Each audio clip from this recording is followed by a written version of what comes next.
WTF, welcome to Funkatopia. Man, I hope you guys are doing good. Man, I am your host, Mr. Christopher, and this right here is my co-host that puts the bam in flamboyant, puts the thud in thunder. Give it up for Mr. Michael Bland. Yes! Baby face!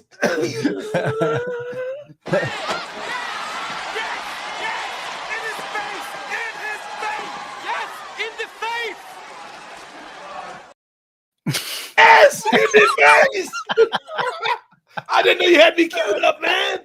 I always got you queued up, man. That was exciting. I'm easy. Oh man, yeah, man. This is going to be really, really fun tonight. He is not here yet. We'll see him pop into the green room here in just a minute. We got plenty to talk about until he gets here. But tonight we are welcoming the one and only David Garibaldi in the house tonight. Tower of Power. He's no longer with Tower of Power. He actually retired last year, so we're going to catch up and see exactly what all he's been up to. But we're going to ask all those questions that you've been wanting to ask. And everybody's we use this opportunity to say hello. And let me just go ahead and just say this is the first time that we have gone live on Instagram also. So we're on Facebook, YouTube, Twitter, and Instagram all live right now. So welcome to our Instagram folks. I hope you guys are having an amazing time. And please, what I want you to do more than anything is I want you to make sure that you click subscribe and whatever it is. I always get them all confused, but I know it's, subscribe on Facebook, follow on Facebook, all that stuff, whatever it is that will allow you to be alerted when we do live shows. Please click it. It's somewhere down there. Do it. Welcome to Funkatopia Live. Again, I'm your host, Mr. Christopher. This is my co-host, Mr. Michael Bland, who you better know. I've been on for a hot minute now. I'm pretty sure. Yeah, that's it. The cat's out the bag. we got lots of people saying hello. Lisa, what is going on? Hello, Joe. What's going on? Greg from look at this. Greg from Milwaukee's in the house. Greetings from Pittsburgh. Canada's in the house. Yeah, man. Whoa. Hey, what's going on, eh? Yeah. Christina says, oh, thank you so much. I appreciate it. Yeah, it's been great. Now, here's one thing I did find out. Joni's from NYC, another Milwaukee person in the house. April from Tampa, she's been here. Man, there's lots of folks. Danielle Gaskins, I was just talking to her earlier today. Hey, Danielle, how you doing? What is that? Right. Purple Nerd Channel in the house, as always. Well, it's going on. Yeah. And it's been what a week already. It's been a crazy week. Tell me all about it, man. What you... It's just work stuff, man. It's just work stuff. And on top of that, I did an interview with Electric Vibe there. I did an interview with them, and that was pretty cool. So you guys definitely make sure that you check that out. That's a really cool new upcoming podcast. It's I didn't know that Hucky Austin was part of that podcast, and he wasn't there when we did the interview, but they're killing it over there, so it's always good. Kurt told me that Hucky actually got inspired by the fact that I joined over here at Funkatopia. And he said, really? If Michael Bland could do it, I could do it. And I said, yeah, right on, man. You do it. Go ahead, Hucky. That's right. There you go. Kurt told me that maybe last week. He's like, oh, now we got Hucky. So it's new for them too. But I wish them well. I like those guys. Here's what I just figured out that I hadn't thought about is that you and Kurt are both singers. Yeah. Kurt sings. He fronts a Led Zeppelin cover band, man. What? He's doing Plant? I don't do Plant. He does Plant. I don't have that. I don't have that range. He's a bad dude, man. Kurt. I don't have that range. We should have Kurt on the podcast. I'd say let's do that sometime. Man, I don't. Phew. Man, it's just that's a lot. Yeah, I mean, Robert Plant's a lot. That's for sure. That's what I'm saying. No, Kurt goes all in, man. He sent me some footage, or I saw something somewhere. He's serious. He's a serious dude, man. So we're still waiting for David to come on in, but I will tell you that we got a busy month coming up because we've got the one and only.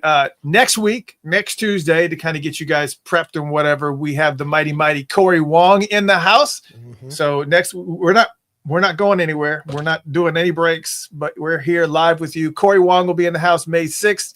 And then after that, on May 13th, the one and only bombastic bass goddess Rhonda Smith is going to be with us. One of my favorites, definitely. I can't wait to talk to her about this project that she's working on. This is the new album coming out soon. Right. We're talking about three. Yeah, 3. Yeah, I saw something about that too. Orianthi and Cindy Blackman Santana. Yeah. Man, I bet that's tight. That's going to be amazing. And then the week after that, of course, nonstop, Fred Wesley's going to be. Yes, sir. Now, come on. You know, the one time I met Fred. I was on a gig with Fred Wesley, and he gave me a ride back home. I was staying in like Los Feliz in West Hollywood, and on the way home, he was telling me all about how, man, James Brown was like, at some point when he was a child, he lived in the woods, like and like ate what he could catch, and like, man, he gave me like the full, like the backstory, like how somebody like James Brown could even exist. That dude had it rough, man. So. Well, I mean, I've seen Mr. Dynamite, and I've seen like a couple of different documentaries and whatnot. But I mean, one of the things that even the movie talks about is they were in like rural, like way in the mountains type of Georgia, where it was like nothing but just trees and woods. And yeah, you basically ate what you caught. And that was about the extent of it. And steady diet of possum, probably. And then it was something he would go to some place. He would go to some place to dance for some soldiers, because I guess there was like some pier. I think I heard he'd go to the pier, and the Navy dudes would like pay him to dance.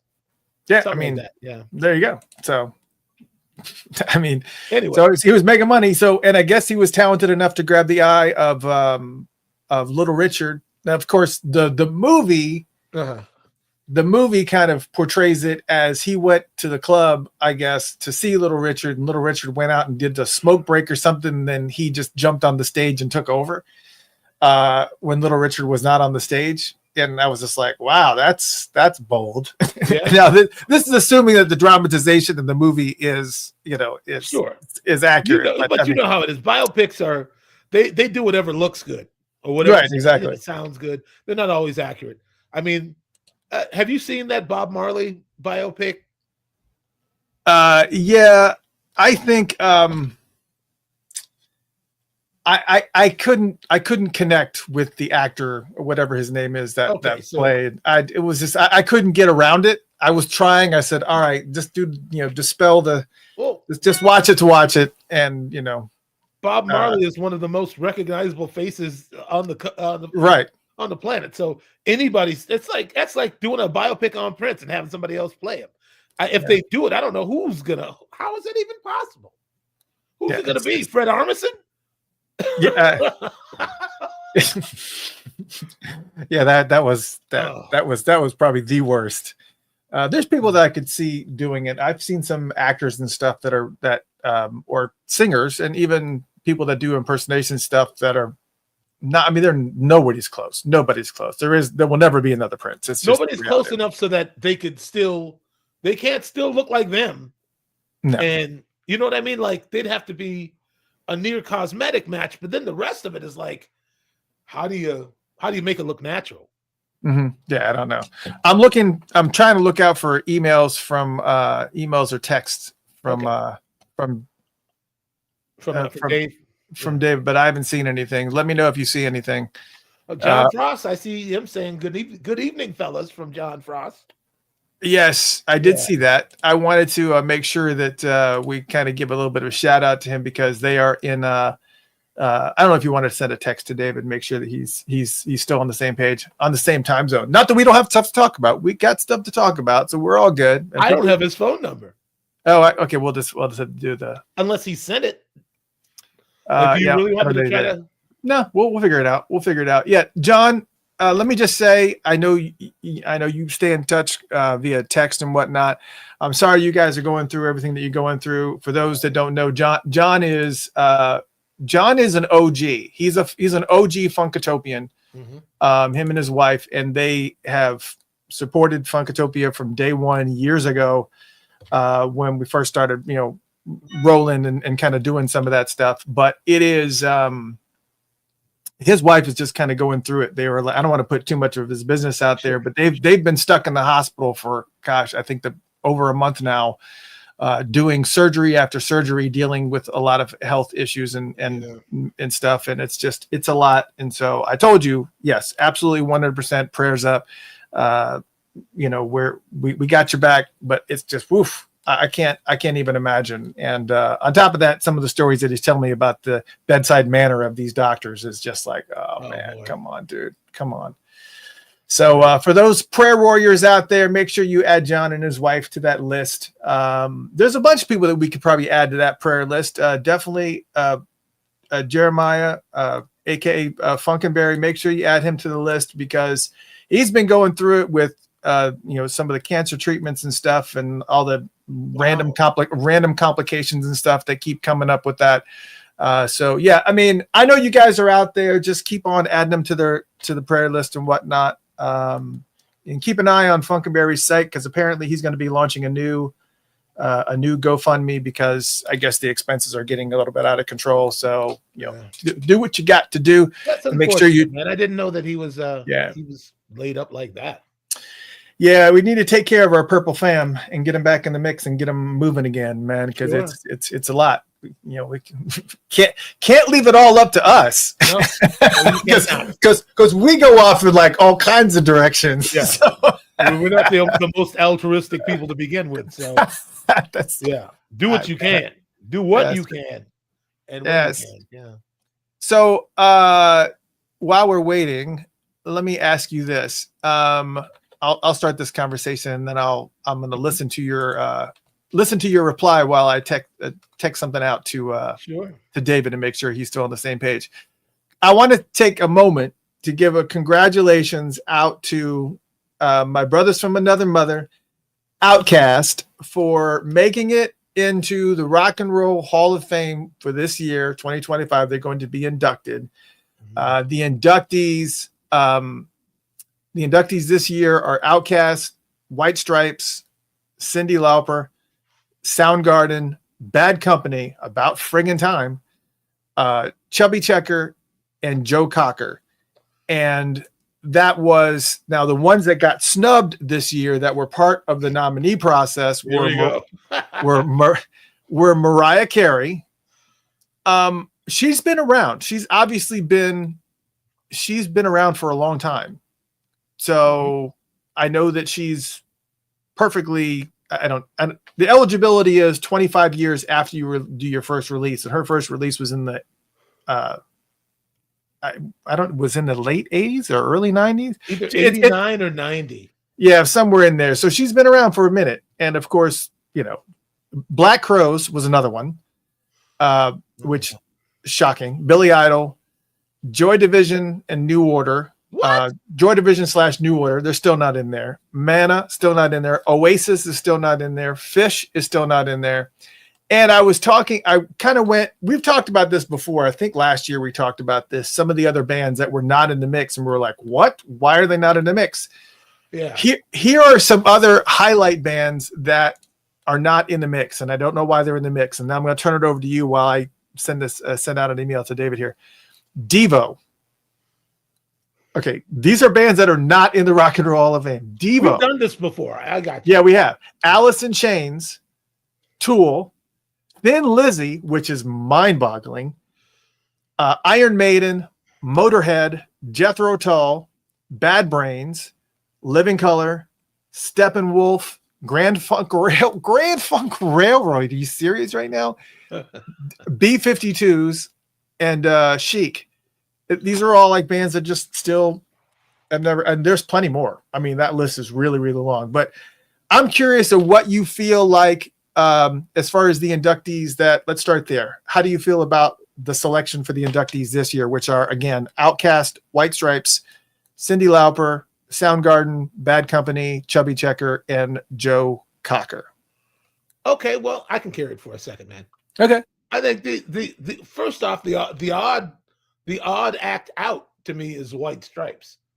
Like, how'd they jump ahead in line? Agreed. Yeah. Okay, but other than that, I'm wondering, okay, oh man, no, over here, like everybody's bringing up all Fishbone, Defunct. Oh, that's all Kyle Christian.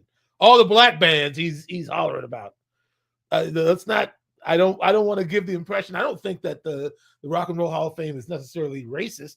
I think it's taken them a minute to include everybody, but based on genre, maybe not necessarily skin color. I think that yeah, it's too soon for the White Stripes. Chubby Checker should have been in there. Devo, my goodness. You know, I guess maybe I should stay on one category before I move to the other. But Joe Cocker, sure, I would have thought he was in already. Who said White Stripes, Joe Cocker, Bad Company? Come on, man. Yeah, that's just insane. That's crazy. Grand Funk, that's crazy. Yeah. You know, It is. I don't maybe it's just they can only do so many artists a year, and I mean, who knows, man. Well, the Rock and Roll Hall of Fame thing is just, I mean, it is what it is. It's, yeah, I see everybody saying the time. The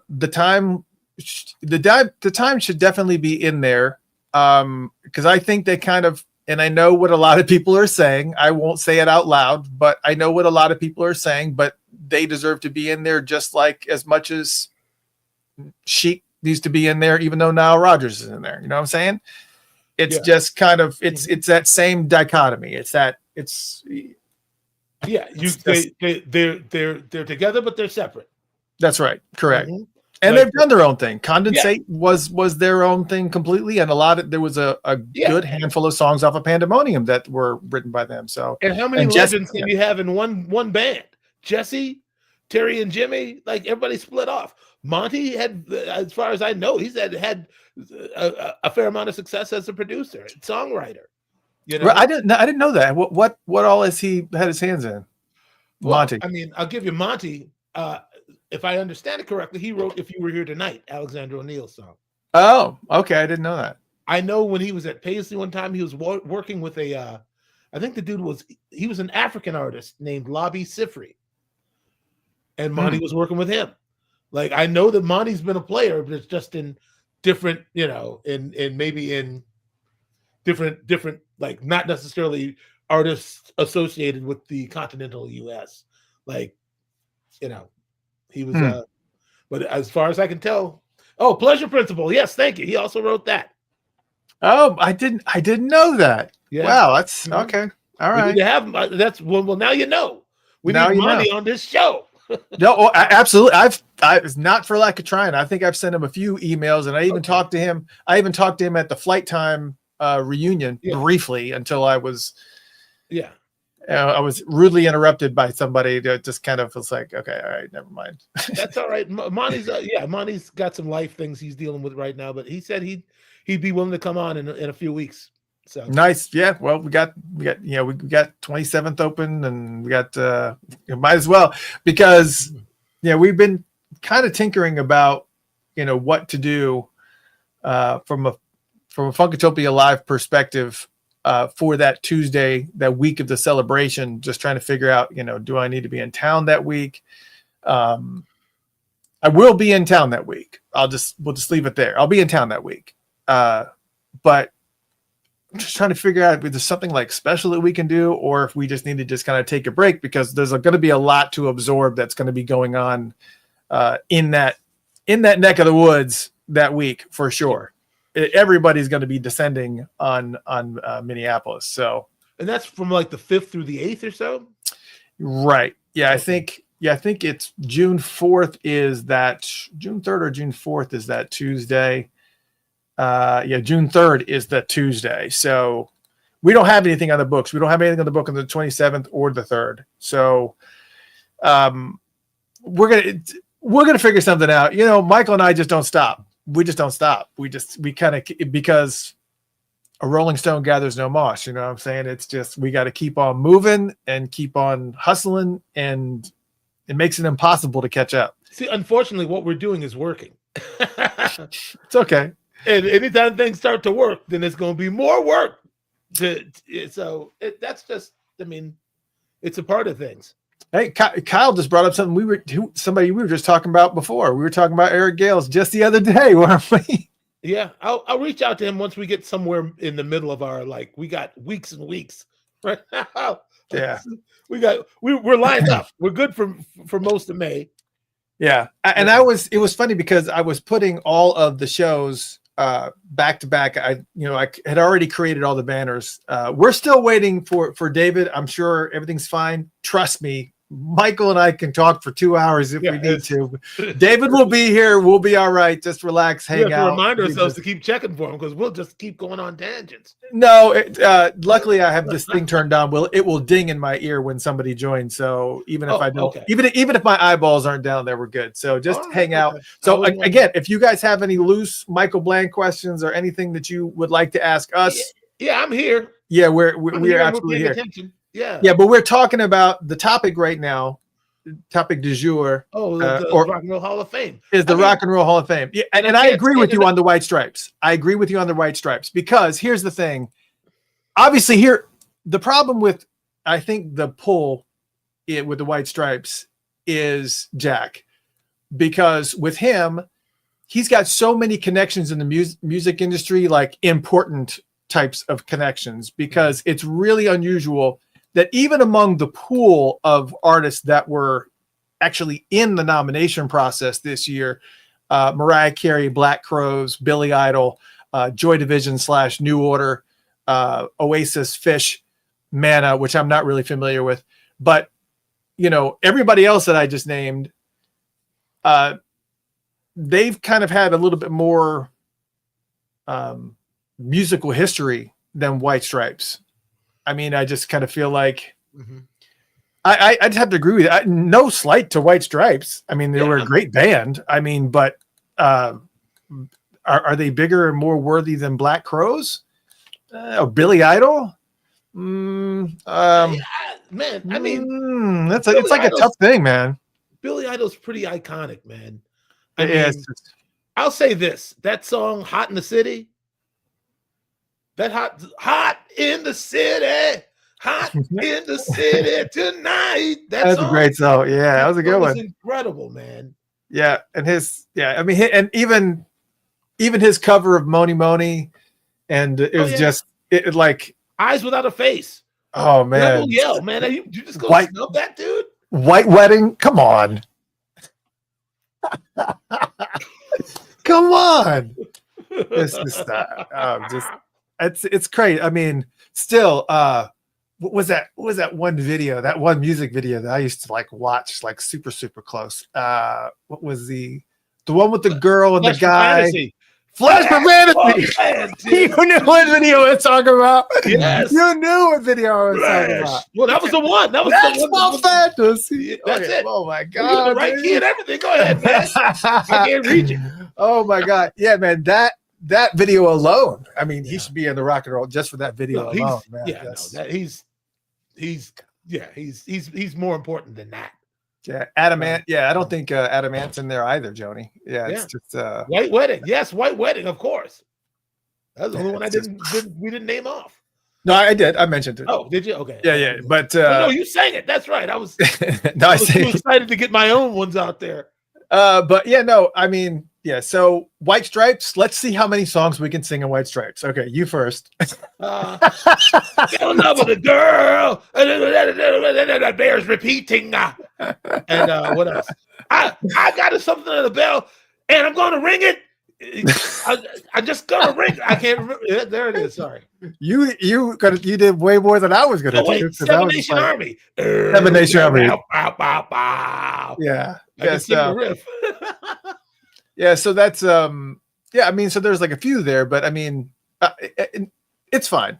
Yeah. There's always going to be complaints because again, when we were naming, we were just naming off the bands that didn't make it in there. Like Jethro Tull was a huge part of my childhood because my mom a lot of people don't know this. I think I shared it on an interview that I did with Scott Goldfine. It was that my mother used to work for a music magazine called Hullabaloo back in the 60s. Hullabaloo, yes.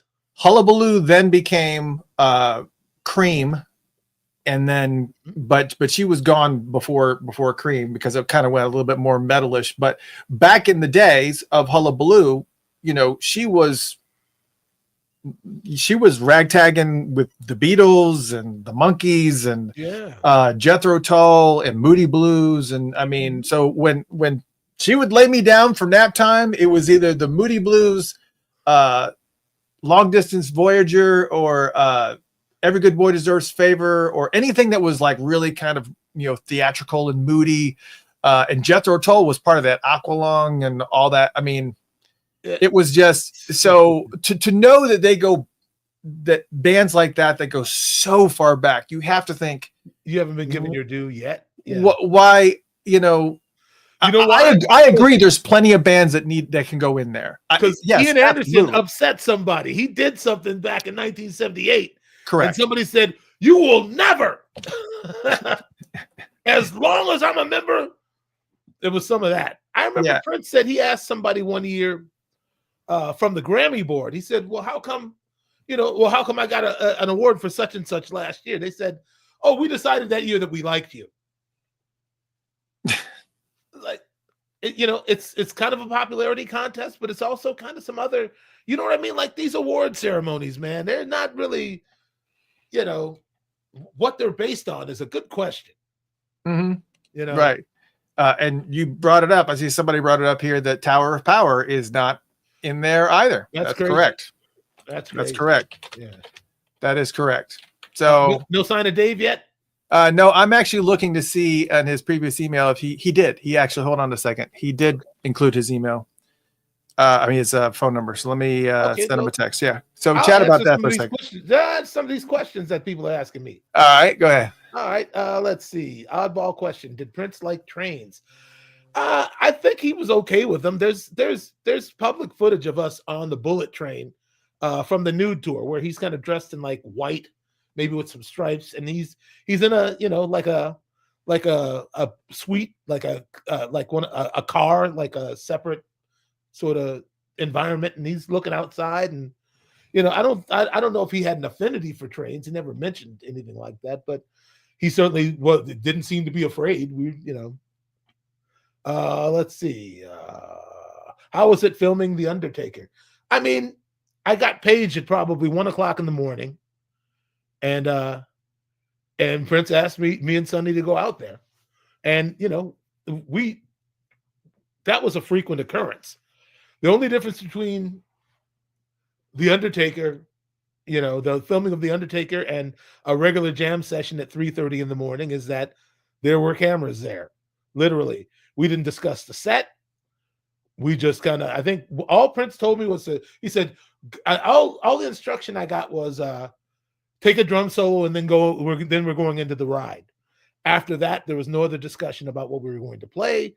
We had been jamming kind of regular around then because Tommy and Morris Hayes were out of town. They went out of town for Christmas, and Sonny and I, our families are here, and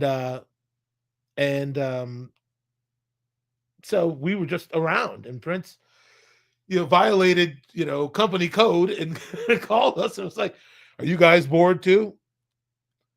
No. And it was like, no, we weren't bored, but it was like, well, what do you want to get into? He's like, you guys want to come out and jam, So we did, I mean, mostly because we knew he was there by himself, probably, and he didn't really celebrate. And also, it's like, if I'm used to doing it every day, the days off, it's like if I get a few days off, then I get bored and I'm ready to go back to work, So he wasn't that far off, but I could have sat around. I think I remember you telling stories too, and maybe I've had it in other interviews. Oh, just a FYI, I just got a text back from David. He is on the way. But that he didn't do Christmas and he didn't do like a lot of the holidays. And so, and for those of you who had family, it was like, it's kind of like we're with our family right now, it's just, it's a lot, so but it's this balance. It's like, your Prince, I get it. I can be there, but it is what it is, man. I mean, I'll tell you the only time it really felt kind of funny was, we played the MTV European Video Music Awards in 1994. I believe we played Peach. I can't remember for sure, but that was like Aerosmith was like across the hall from us. Like we were in the makeup room getting our makeup done, and Bjork uses the room as like a quick change, and she's just dropping trout, getting naked behind us. Okay, I can see her doing that and not really caring, kind of like doing like the Mick Jagger thing where he's just like, she's a real one. She didn't bat an eye, man. She just brap, Wow. Okay. And but so we find out Aerosmith has arranged like a huge dinner for their crew, okay. And the four of us are sitting looking at each other at a they had like a makeshift hard rock, and we had like, were they making like burgers and stuff? That's exactly what we had. Okay. Barbarella had a veggie burger and the rest of us had a burger, and we sat there looking at each other like we were a bunch of chumps. It's like they're eating, they got like 12 turkeys down there, and we were just, and it was for anybody who had not made arrangements. We were the only ones sitting in the whole room. Wow. So we didn't feel like stepchildren that day, but it's like. But what was Prince doing this whole time? I mean, you guys were obviously in the mix. Was he just not? He was disconnected during that whole time. I have no idea. I mean, we were in Monte Carlo. He could have been doing anything. We thought we lost Sonny. Showtime. What? We were about 20 minutes from going on, and nobody had seen Sonny. Sonny comes walking in the dressing room. We had Magoo, my drum tech, dressed like as Sonny to just keep your head down, man. We gave him like a dread wig and like a hat, and just we were preparing him to be on stage with us playing Most Beautiful Girl in the World, because nobody had seen Sonny. Sonny ended up going to some casino and meeting like some heavy mobster dudes. Like Sonny's stories are crazy, man. And he comes walking in like, "Hey, how's everything going?" And Karen Lee from Warner Brothers was Prince's publicist at the time, and she goes straight off, "Sonny, I'm gonna kill you!"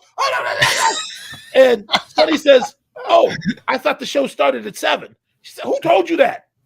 "Well, I met these dudes in the casino, and they were Sonny." What? Oh my God. So, all right. Anyway, are we ready? Are we ready to do this? Is he here? He's here. Are we ready to do this? Yes, please. I could. You have to tell me to shut up. Shut up, Michael. No, it's all up. good. No, he just got in the green room. I see you, David. Hopefully everything is great on the audio side. We're gonna throw it in. Yeah. Listen, let me just say this. Welcome to Funkatopia Live. Again, for those of you just joining us, especially if you're joining us tomorrow on iHeartRadio and Spotify and Apple Music and all that stuff. Welcome, welcome, welcome. I am your host, Mr. Christopher. This is the illustrious, the man, Mr. Michael Blantz, my co-host. Yeah, come on with it, man. On the serious side. Yeah, we are. Come on now. On the serious side. On the serious side. Tonight, we welcome one of the most celebrated drummers on the planet. He's been drumming with Tower of Power for decades and only just retired last year, but his work is renowned and revered by many of the greats, and he's considered to be one of the greatest, including being on the Rolling Stones list of one of the best 100 drummers of all time. I think it's like 46 or 47.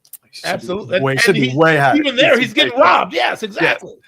So it's a super special night here on Funkatopia Live, as we have two amazing drummers in the house tonight. We not only have the baddest drummer on the planet, Mr. Michael Bland, as the Funkatopia co-host, but also our very special guest this evening, the incomparable one and only David Garibaldi's in the house. You can't whoop Dave. You can't whoop him, man.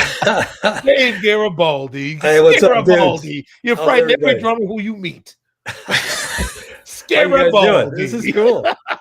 This is really cool. I'm a little disappointed that I'm only in the 40s. Yeah, that's what we were saying. Like, you got robbed, man. Yeah, right. Yeah, it's kind of a bad deal. Hey, I'm sorry I'm late, man. You know, I was working out and I was messing around here at my house and time got away from me. Sorry. No, it is perfectly fine because we just talk and talk. We could talk even if nobody shows up. We will talk forever. Yeah. But man, it is an honor to have you here, man, for sure, for sure. My pleasure. So I kind of want to get into it a little bit. You know, obviously, predominantly your career has been with Tower of Power. But I think one of the questions that Michael and I had asked, I'm not sure if Michael, you asked or if I did, what were you doing before Tower of Power, and how did you actually connect with them? We'll start there. I was in the military. I was in the Air Force Band. Oh, wow. Yeah, I was doing that was during the Vietnam time. And so there was the draft. And so I enlisted in the Air Force so I wouldn't have to go to Vietnam. And I ended up in the Air Force Band and did that for 3.5 years. And then got out, came back to the Bay Area and started, getting back into things and met the guys in Tower, Mike Clark, a bunch of other folks. And, there it is. Now, in the Air Force Band, are you actually sitting behind a full set of drums, or are you just doing just snare, just bass, or is this actually? We had like all kind of different ensembles. We had a really nice symphonic band. It was really fantastic, and the marching band, all of that, did all the military duties and all that stuff. We had small groups. We had an excellent jazz big band. So, it was a time when, everybody was in the military. So, the band was full of all these really young dudes who could really play. And it was a lot of fun. I learned a lot. Is it possible that Steve Gadd had the same trajectory somewhat as you? He was in the Army band. I think it was the Army band. Okay. I was going to say, I saw him in a suit, like in a uniform and playing. Yeah. I was wondering if maybe you guys had that in common, but I got you. I see. No, Air Force Band. Yeah. So, as far as Tower of Power is concerned, I have to ask, this is a little bit more current of a photo than we're going back, but that's okay. The style that they had, was it a style of music that you guys were into, or that you were into, or did you really have to, make some kind of adjustments to play the style of music? Or it was kind of sort of a, just an instant match, really. I mean, growing up here in the Bay Area, we had like, pretty diverse music scene here. We have, all the, there was all the rock stuff, Fillmore and all that, psychedelic sound, Grateful Dead, Jefferson Airplane. But then there was all the funk too, over here in the East Bay where I lived, the grew up, there was a lot of funky music, Sly is the Family Stone. Sly was on the radio. He was a DJ on KSOL. And he would do all the station bumpers, and he had a show at night. People would call in, Sly, can I dedicate, and all that stuff. And it was really, really cool. So, Tower was, when I first heard them, I was playing in a club in Oakland.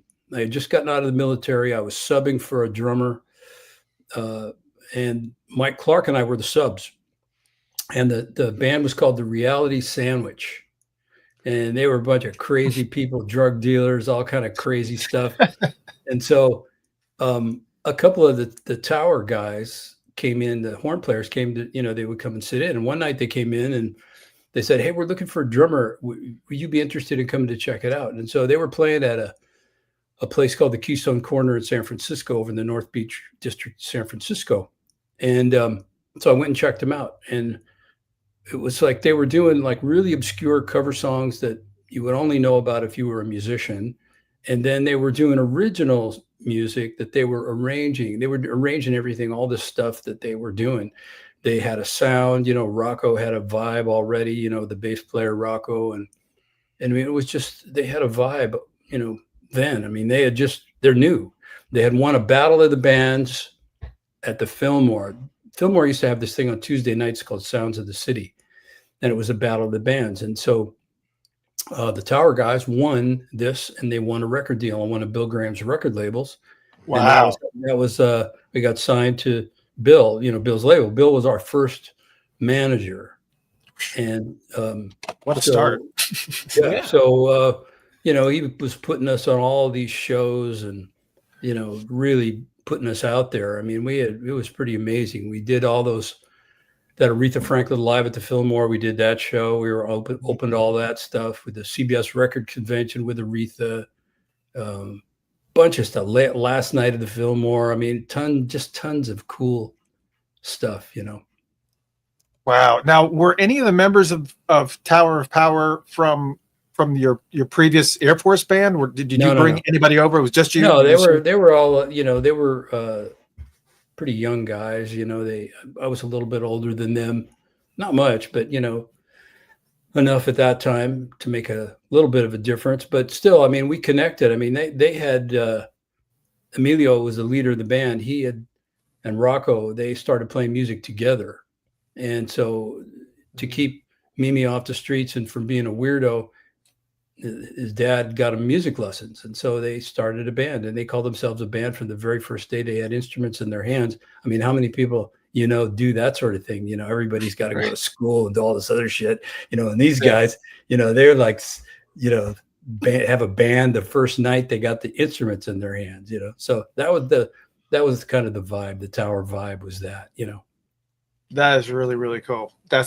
So who were some of your influences? I'm sorry, Mike. I know you probably have some questions. No. Like favorite, who was your favorite drummer at the time? What drummer were you looking up to? Well, don't laugh, but Sonny Payne with the Count Basie Orchestra. How is that something to laugh at? Well, I mean, it's stylistically, it's a little bit different than people would think, But I was really into all the big band stuff. I loved it. Woody Herman and, all of that. And Count Basie, my favorite Count Basie recording was called Breakfast, Dance, and Barbecue. And Sonny Payne is on it. And it's a live recording. I mean, it's badass. Yeah. And so, I saw them guys play. I saw Sonny Payne play with the Basie band. And what was it called again? What was the name of it? Breakfast, Dance, and Barbecue. Okay. And then there's also, Sinatra with, Basie, Live at the Sands. Come on, man. That's Quincy directing on Live at the Sands. Yeah. Serious music.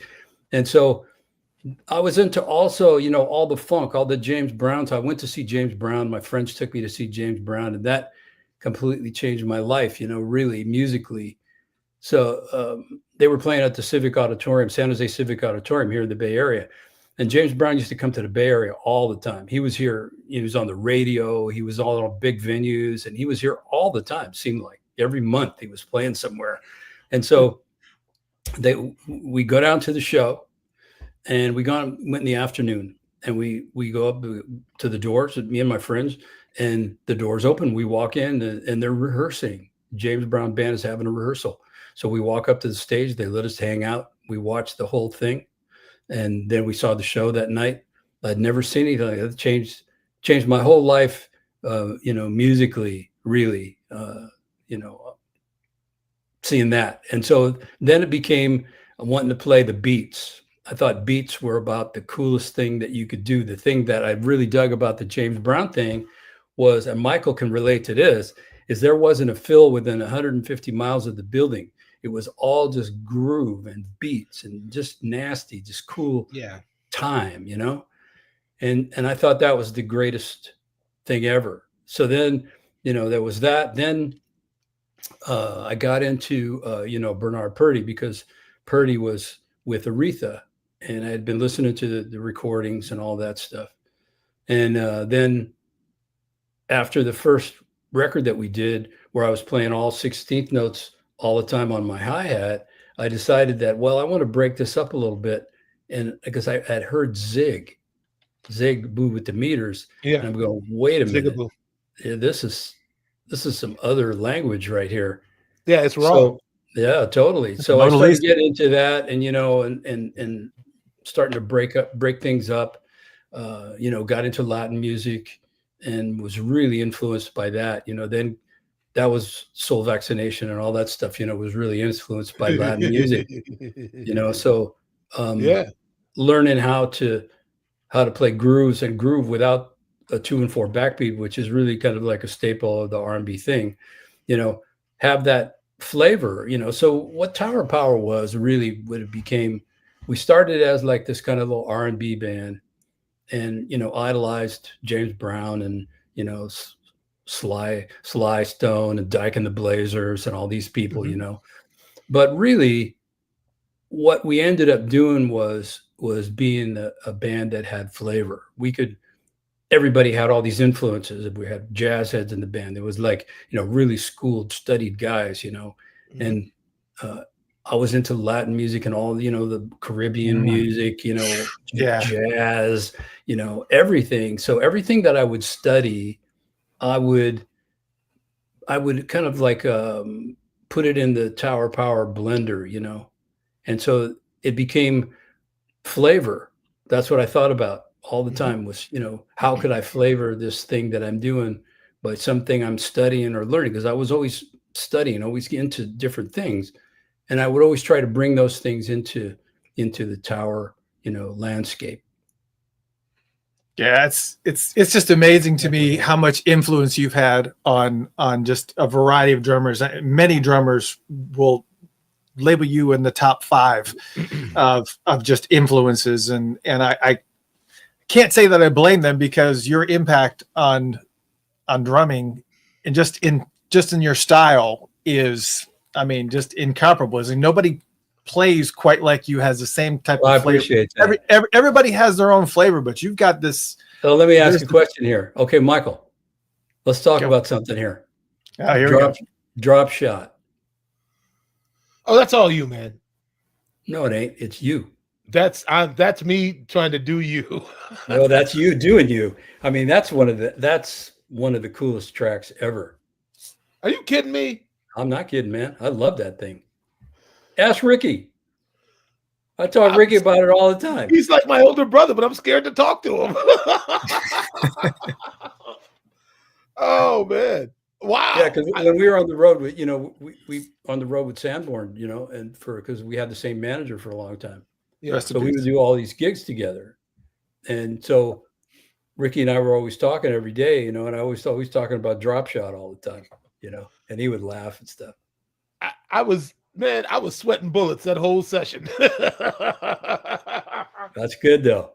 Yeah. That's good for you. Okay. Well, thank you for the kind words, sir. I'll as a return serve, I'll let you know that the first time I heard about squib cakes was from an interview that Omar Hakim was giving to somebody. And he said, I went to the Performing Arts High School in New York, where all the drummers, if you couldn't play the intro to Squib Cakes, nobody wanted to mess with you. So then I was like, I got to hear this song, Squib Cakes. And then me and a friend of mine got back to Oakland on like cassette. And we sat in his dad's station wagon for about 2 hours trying to figure out the sticking. Like, how do you even do that? Like, we could listen for the first, it's the last bar of that whole, let's see, how many bars is that? Is it 4? 4. Yeah, it's 4. That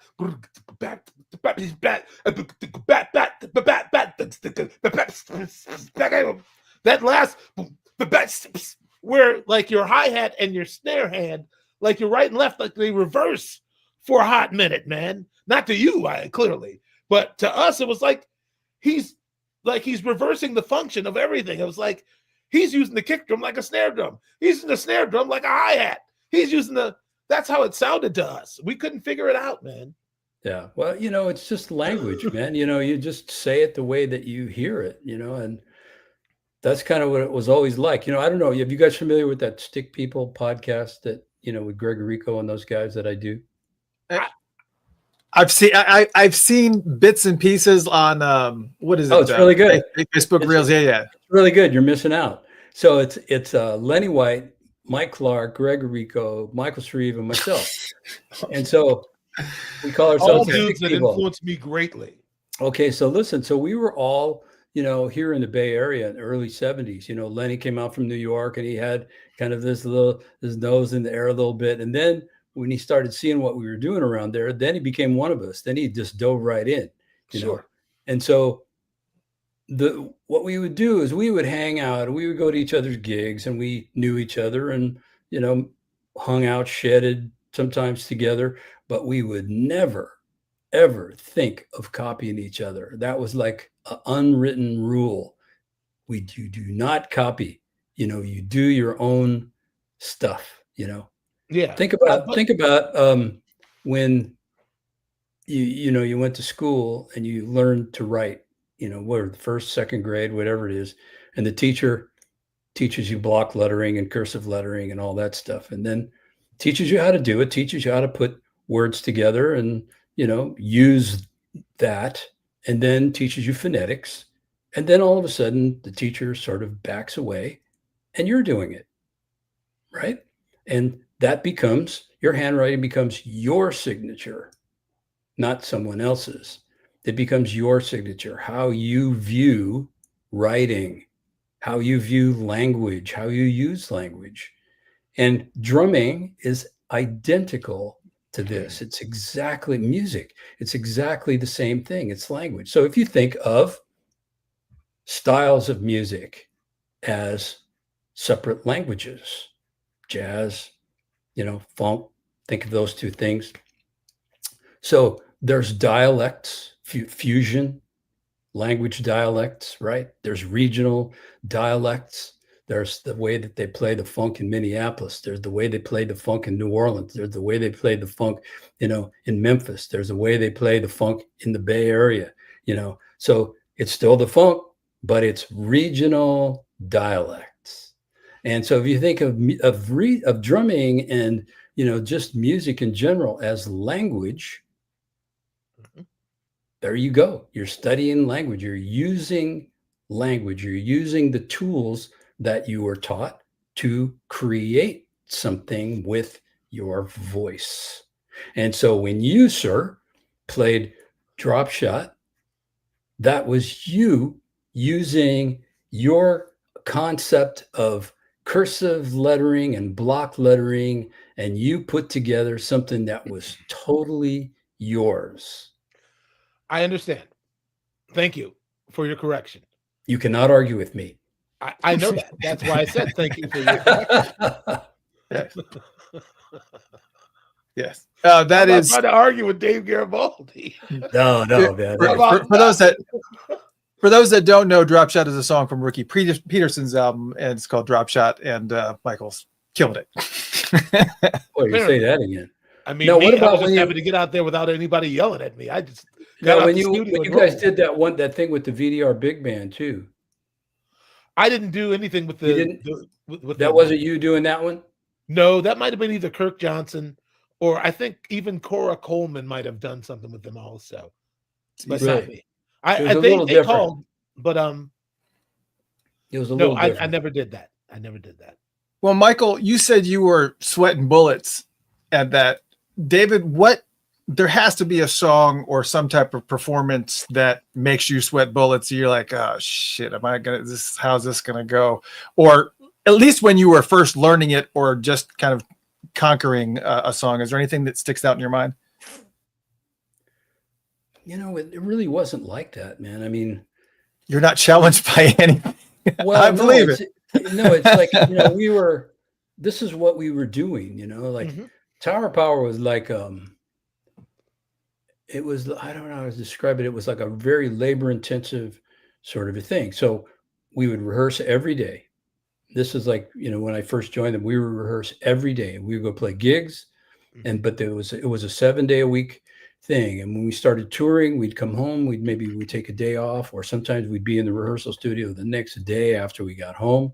And it was this constant thing of always building the music, tweaking the music, trying different stuff. It was very fluid all the time. And it remained so all throughout the time that I was with them, And so there were periods where physically I had some difficulties because I had a kind of an accident and different things. And that really changed my ability to play at the highest level. It became really difficult. One of the things that what he's referring to, and I'm hoping this this image isn't triggering, but it is an image of the train that I guess this was a wreck that happened in. You guys got tussled up with a train back in 2017. It was you and Mark, the bassist. And can you tell us a little bit about the story of what happened here? What I don't think I knew the whole story. Well, we were playing. We were doing our yearly residency at Yoshi's in Oakland, and Yoshi's is a really famous music venue in Oakland. Yeah.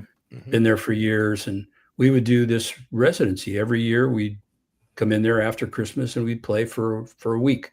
We do 2 shows a night. So we did 12 shows and we'd kill it in there. There were lines out. I mean, it was really a fabulous, fabulous gig. So on the last night, Mark and I met at the Waterfront Hotel, which is right across the street there from where that train track is, and had dinner. We come out of the restaurant and there's a train going by. Not this one, but there was a train going by, and we decided, well, let's walk down to the corner and, let the train pass and then, continue our conversation, because we could walk to this corner, walk across the street and go right to the backstage door. And so we were all excited, man. We were ready to get in there and deal. We had been had a great week, and, band was playing at the highest level. I mean, it was just killing. And so the train goes by. We're at the corner. People are gathering behind us. We're going to cross the street. And we get out into the street. You hear ding, ding, ding, ding, ding. The train goes by. And so we get out into the street and somebody yells behind us, train. And so Mark and I, we look to our left, and out of the shadows is coming that train right there. That looks like that. It's coming out of the shadows, and we couldn't get out of the way. We got hit. Not in a car, as an individual pedestrian. As a pedestrian, yeah. Oh my God. Yeah. So this is not comparable, but I was hit by a car when I was a teenager, and I remember walking out into the street, and I remember looking, and I remember seeing the car, and I remember that's all that I remember. The next thing I remember looking up. Was it something similar where your body just kind of goes into the shut off mode where you're just? Yeah. I mean, I didn't experience any pain until afterward. I mean, right.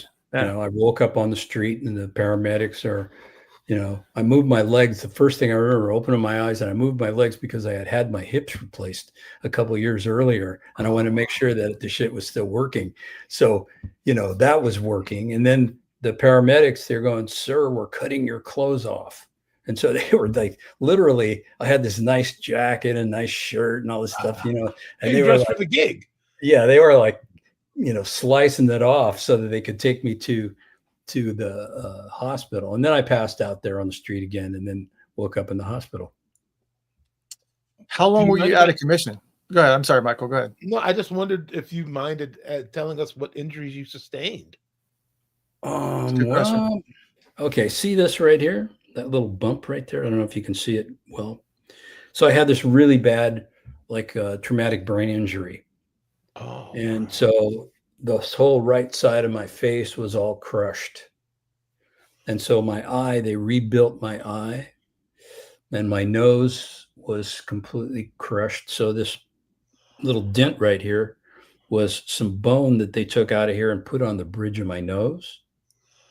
And then my jaw was broken. So my jaw was like sideways, kind of like this, and I had double vision. I have some broken ribs. What else? It was kind of weird, because it felt like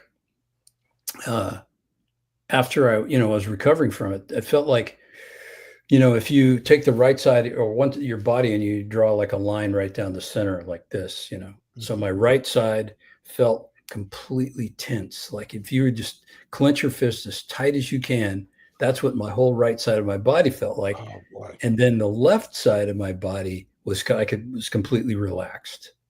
It was the craziest craziest thing. And so, I just had to do lots of rehab. And, Man. my buddy who's a doctor, he was there that night. And, he came to the hospital with us that night, and says to me, you're going to be okay, man. You're going to be fine. You don't have any, he didn't know what the hell he was talking about. He was just trying to make me feel good. So he says, you'll be okay, man. You'll be back to work before too long, and given my state of affairs at the time, I'm going, how is this even possible? I remember when I had been in the hospital for 10 days, I came home and I could hardly walk, So this room I'm in right now. This is our TV room. Across the hall is the bedroom. So I could go, that was like this journey that took, I don't know how long it would take me to get from that room to this room. I'd kind of shuffle in here. My wife would feed me and, change my clothes and all. I mean, it was just incredible.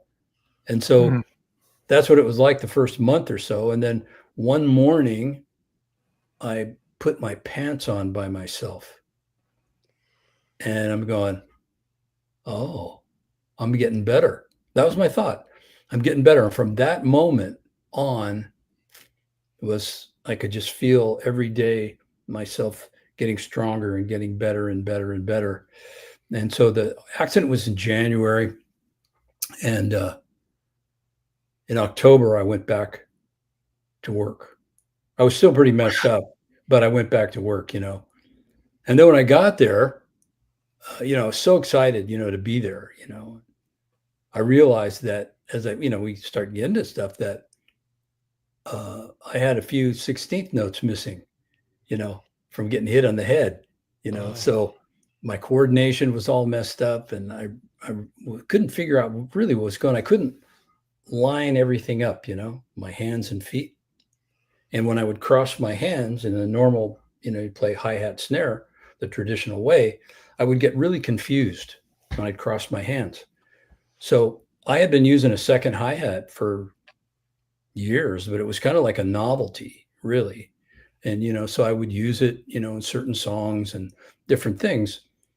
And then I just kind of opened my hands and started using that hi-hat more. And I noticed that I wouldn't be as confused when I spread my hands open, and realized that, that was something that really would help me, So I opened my hands up, and then I kind of had to relearn all kinds of different stuff in the music, kind of reorganize everything and reimagine a lot of the grooves and, all that stuff, because I couldn't play it the same way, as I did before. Yeah. So I just kind of, reimagined everything. I made it a project. It was really kind of discouraging at first. We were rehearsing for the 50th anniversary shows. This was 2018. And so we started in February. We had meetings and all this stuff. We decided, well, okay, we're going to do an orchestra. Cool. So we get in the week of rehearsal up in Sacramento, and Mimi is calling out the tunes. He's calling out the order of the songs we're going to play, because we had voted on songs what we wanted to play. And so I got all the charts. I made charts for myself just so I could have some organization. And I got them all out in front of me. He's calling out the names of the tunes, and I can't put them in order. I go, what is going on here? I could not put one in front of the other in the order that he called. So it was really discouraging. I told Mark and Roger about it, the bass player, Mark, and Roger, the keyboard player. I told them, man, this really sucks, man. I told them what was happening. So they said, well, don't worry about it. You're here. We want you here. You're here. We're all together. Don't worry about it. So I realized that they were in my corner. Yeah. And the only person that was really up my butt about it was me. And so I just made it a project. I made it a kind of a thing that I would work on, and made up my mind that I wasn't going to get discouraged. I refused to be discouraged.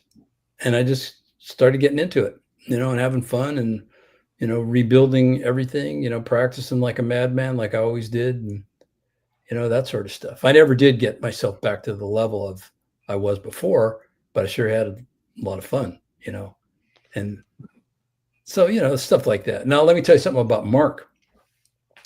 So Mark was really screwed up, even more so than me. He was in a coma Wow. for several weeks, and he had something going on in his esophagus that they couldn't figure out what it was. It's damage. And so the doctor that I told you about, his name is Russ Hands. He's retired now. Great drummer too. So he took Mark. He was the chief of surgery at 2 Kaiser hospitals out here. So he made sure that Mark got in one of those hospitals so that he could keep his eye on him and monitor his care. So they couldn't figure out what was wrong with him because he was in this coma. And so, there's a few more other details to it as well. But what happened was Dr. Russ, he found the solution to this problem on a doctor's database just as a hunch. And they tested Mark for it. That was the thing. And it saved his life. Fantastic. Pretty amazing. So did he continue on? Did he come back to the band and everything? Yeah, he's in it now. I'm just saying, but how long afterwards? We came back about the same time. Oh, really? Yeah, we came back about the same time. It took a while, for us to get ourselves together, and yeah, I imagine. I believe it. Wow, that's amazing. That's heavy, man. It's a lot. But we're glad that you went back at it and started doing it. Now you retired last year. Yeah. What was the reasoning for that decision to kind of make that move? Well, honestly, the stress of having to try to keep my playing up at the highest level with, the kind of I was never the same after that accident, the stress of that and the touring schedule with Tower Power is we'd say you can't be a pussy if you want to be in a funk band. And so, yeah, no, yeah, you got to work. Yeah, and so Tower Power, we were like work all the time, man. It was like we had years. It was like 200 dates a year.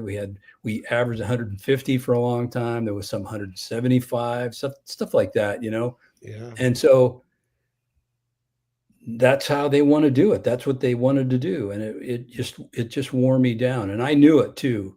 We were in Europe in the summer of was it 2023, and we had a big Europe tour. We would always go to Europe, sometimes a couple times a year, and it was always great. Play all these great venues and festivals and all this stuff.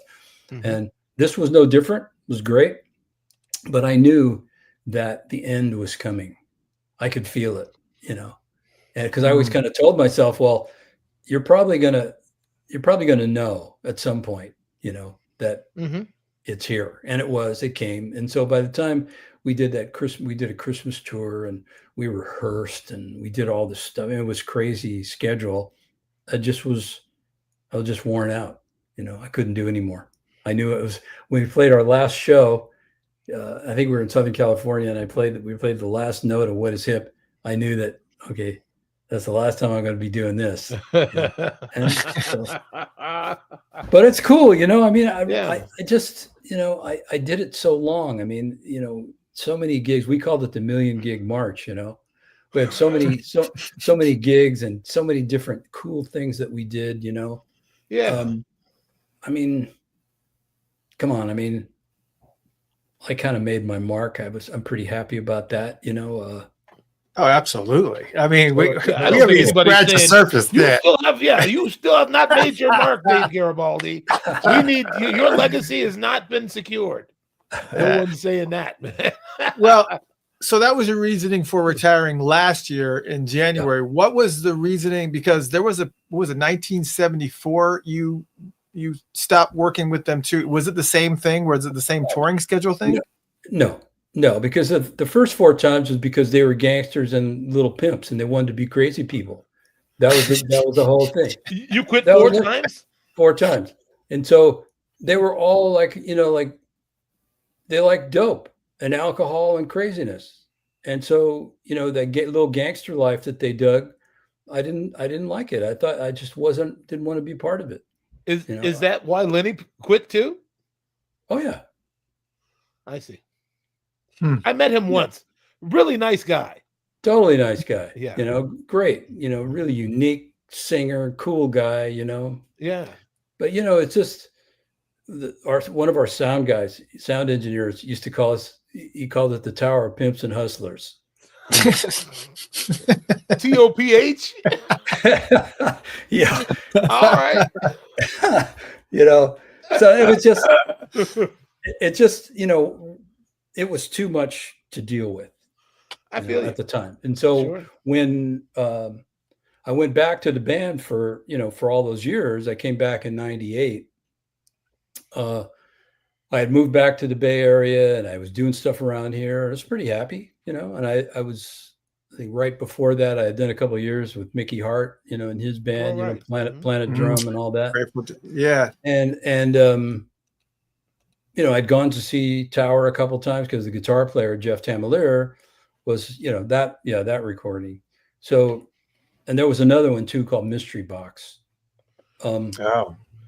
You know, but the Jeff Tamalier, the guitar player, you know, he'd invite me to come to see the Tower play and all that stuff. And so, you know, Herman was the drummer. They sounded really good. They sounded really Herman good. Matthews. Yeah. You know, Herman Matthews. I was wondering how he was going to interpret the gig because I couldn't really imagine anybody else on it. Herman was great. You know, he just did his thing. You know, he certainly used his own language to get through. You know, Herman's a really great drummer. You know, he can morph himself into a lot of different situations. You know, he's very versatile. Good singer too, right? I never heard him. Well, yeah, he can sing. He can sing. I've heard that he's a singer as well. Yeah, he can sing. But you know, he's just a good dude and, you know, cool player and great guy to have in a band, you know. So they had gone to Europe and Herman decided that he was going to leave. And so I had been also working on, you know, with Steve Kupka, Doc, you know, with his thing. He had the Strokeland Super Band, he called it. And it was pretty cool. But, you know, Rocco was in it. And I'm going, you know, we're doing tracks. And I see Rocco doing his own overdubs and stuff. I'm going, what is this?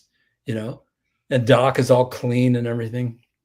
So, you know, they had cleaned up, you know, and that's why when I went back to the band, that's the reason I stayed, is because they were all clean. So instead of, you know, doing their usual cop dope before gigs and all that stuff, we would pray.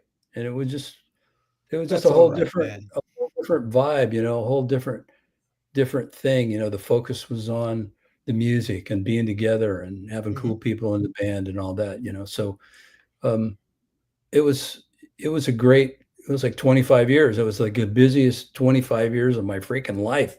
You know, we had a suitcase packed all the time. We were going every place, man. It was really something, you know. Wow. That's amazing. Yeah, there was a couple of people that I saw in your discography that I was like, I've never heard of them and I don't really know much about them. Like, who is Rad? Roseanne DiMolanta. She's been in Prince's band. She's plays with Sheila E. now. She was in one of Prince's bands. What does she play? She's a keyboard player and a songwriter. Awesome. She's the deal, man. So she had this cool band. Her husband at the time was a German guy, Michael Kirsch, and he was a producer. And so he produced her recordings, and he, you know, we did tracks, and I did while I was in Tower, I did, you know, like tours with her. We would, on off Tower times, we would go to Europe. I would go to Europe with her, and we would do Europe tours, and it was really a lot of fun. The band was killing. Okay.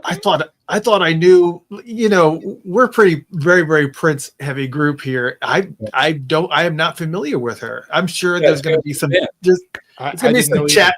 There's going to be some chat people in here and go, oh, how do you not know? Right. You idiots. You don't know anything. I'm not familiar with her. What wasn't it? Roseanne, what was it? DiMolanta. She's from the Bay Area. Yeah, she's from the Bay Area. She's a Bay Area girl, you know, and she can really sing. I think she's still living. She was living in Switzerland and lived there for a long time. I don't know if she's still there. She might still be there, but you know, she's back and forth all the time. And you know, she was also musical director for this Swiss singer, a huge European artist named Seven, and she was his musical director. And she'd done orchestrating for television shows and all kinds of stuff. She's a bad girl, Yeah. And so she's with Sheila. She played in Sheila's band now. Cool. Wow, that's amazing. Well, and since we're on the Prince topic, this is easily, and you probably know this question is coming, this is easily the most requested question that we received, and it's regarding 777-9311. Yeah. I know you've gone down this road before, Many times. but you programmed some samples and whatnot for the Lin machine, not for specifically 777-90. What tell us the story. Well, I'm not even clear about how it was, because this was like years and years ago. I did some stuff for the Lin drum years ago, like way years ago, and never thought anything of it after that. For a while I was using Lin drums, in studio work, because I was in Gino Vanelli's thing, and so I had these two Lin drums, and one had percussion stuff on it. And, those recordings there. Yeah, that Black Cars. That's when I first met him. And then there's another one called Big Dreamers Never Sleep. That's a really great one. And so it was like a mix of programming and live drums. Mm-hmm. So it was really, really cool. So, doing that. But, Jelly Bean and all those guys tell me, "Oh yeah, man, you did it," and blah blah blah, and you're like, no. I did what? Yeah, did what? But I can't remember the guy's name, but there's a guy that actually did the programming, and the story's on Reverb, I think. He took some kind of ideas and moved them a 16th note and different stuff, and it's in the style that I play, but I didn't do it. Is it? Well, are you talking about Bruce Forat by chance? No. Okay. Do you know Bruce Forat? Well, there was the Forat brothers who invented the Lin drums, right? Or not the invented Lin drums, but these guys they had a company in LA where everybody would take all their Lin drums and they would soup them up. Yeah, that's the guy I'm talking about, Bruce Forat. The Forat I had him do that to an MPC 3000 that I had. Yeah. He gave me 8 separate outputs. It came back painted what we called Razor Pimp Gold. Like it was the baddest MPC 3000. Everybody would come by the house and be like, they wouldn't want to like play it or like mess with it. They just look at it. Like, man, that is hot, man. It looks like it's made out of solid gold. So it's got to be the same people, because I think it was there was these two brothers. Yeah, a basketball. He put a basketball on the top of the joystick for like NBA players who wanted an MPC 3000. It's got to be the same guy.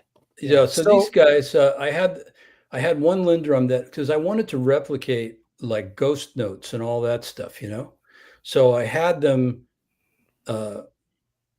set up another like kind of like pot in the machine where I could have ghost notes and snare and ghosted notes, and I could ghost everything.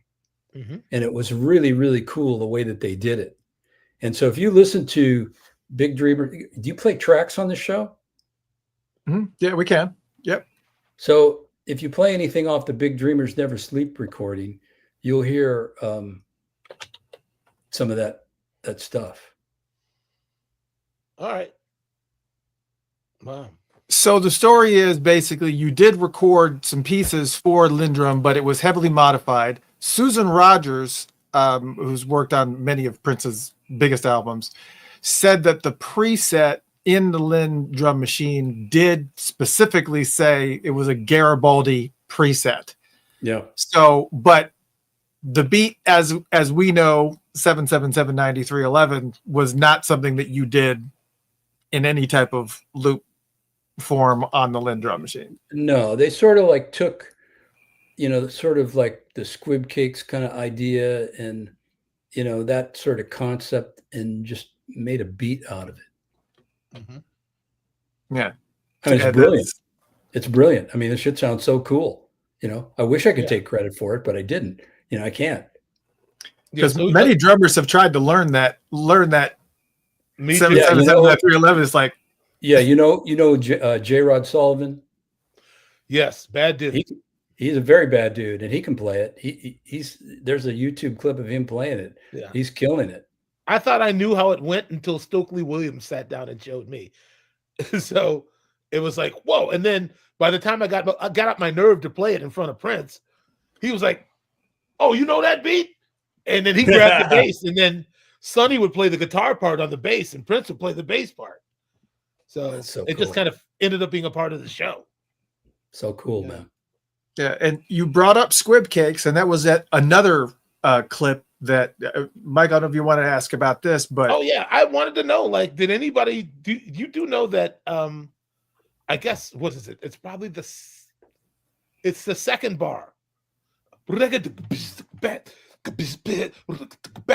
start that part, Prince sampled that for a song called "Release It." I didn't know. Release It, yeah. Levi Caesar is on there. Yeah, Levi. I watched Levi do it. Actually, I watched him track, put the drums down, like the sample, and then pick up the bass and do that. Yeah. That's it. Yeah, that's cool. Did you? Were you compensated? No. Notified? Notified? Yeah, notified. No, Chester held the record. Chester probably made the money on that one because it's his. Oh, because it's his composition. Yeah, Go ahead. No. After I was I don't want to lose this thought. So, if you've ever checked out a Tower of Power recording called the East Bay Archive, okay, and there's an instrumental on there called "Check It Out." That's the precursor to Squib Cakes. Okay, we'll go look for it. Yeah. And also, a lot of people don't know this, but that it was also used.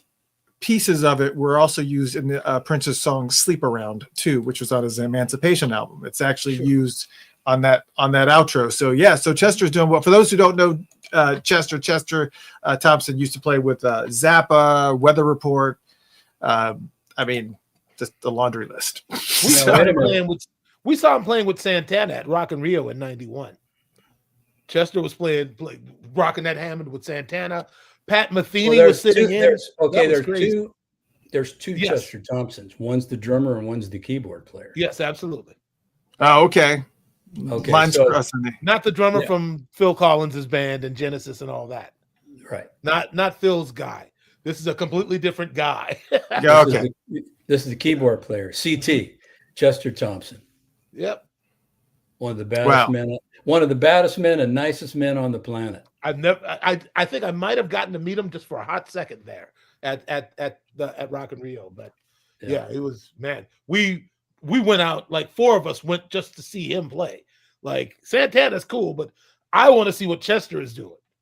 So we sat where we could see him real well. When we played the Montreux Jazz Festival with Santana, and it was like he was the featured guest for the weekend, and so one of the nights we were, on one of the shows, and he wanted to sit in with us. So Chester came and played with us, and those guys, Carl Parasso and those guys in Carlos' band, they had never seen CT really play in that element. Mm-hmm. They about soiled themselves when they saw he him played play. different with you guys. Yeah, because you guys are that's his music. That's his home base, Yeah, so he played different with y'all. It was just like, you riding a bicycle. You never forget how to do that thing, Mm-hmm. And he sat down, man. It's on YouTube. It's amazing. I'll be going there as soon as we get off the air, man. I'm checking it all out, brother.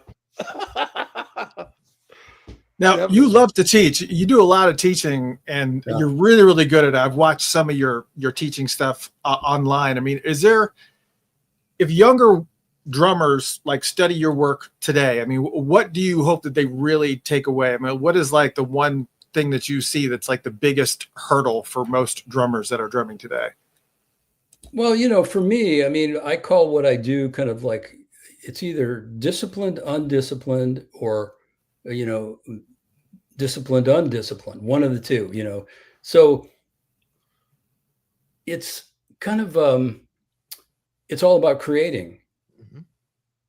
And so all my books, and all of that stuff, it's just really a sort of designed to show people what they can do, that they can create, because really this is about art. It's art, no more, no less, creating. And so you're not going to take a sheet of exercises on your gig. You're going to take concept to your gig, And so, Michael, when you say Drop Shot was me and all that, it was you. You took concept and you created something cool with concept. And that's the thing that I work on with people all the time. It's music is concept, and you learn how to create. And so you take the things that you learn and then you create with it. And so that's kind of the biggest thing that, that I do with people is I teach people, how to be themselves, that it's important to be yourself. I mean, when I first started with Tower and all that stuff and, wanted to have my own voice, I didn't want to copy anybody. To me, that was like the worst thing you could do was copy someone. You have to initially to learn different things, but then, you want to take those things and you go out and do your own stuff with them. You create things with them.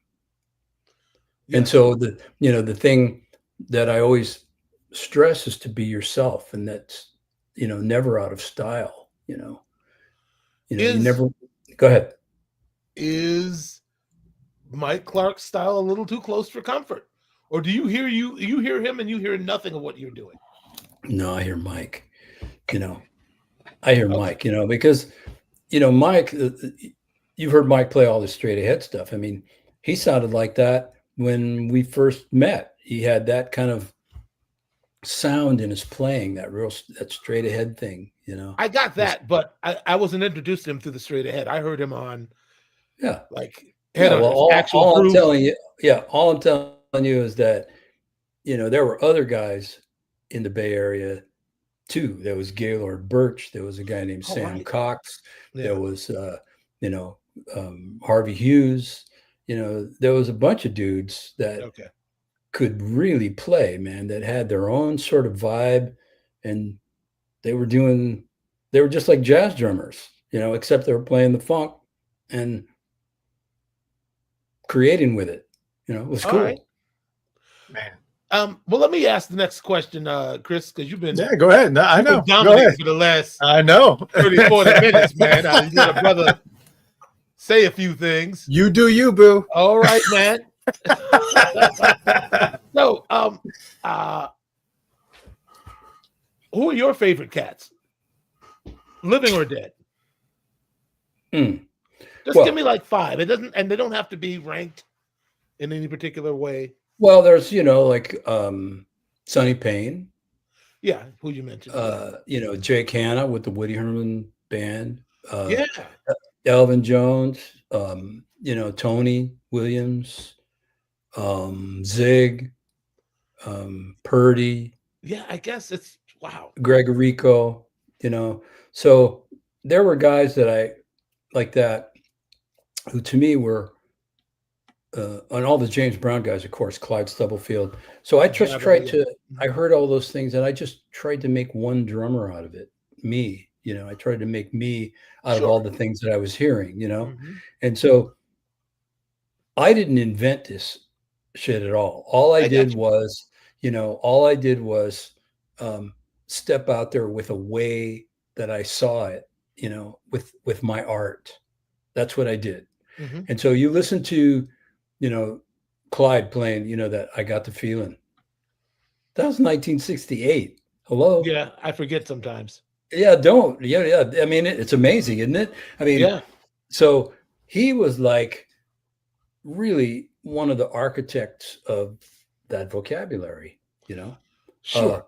Earl Palmer, another guy. Oh, man, you're killing me, man. Played with Little Richard and all that stuff. And one of the first I met him right before he died. I met Earl. Oh, he was the sweetest man. I mean, he was so nice.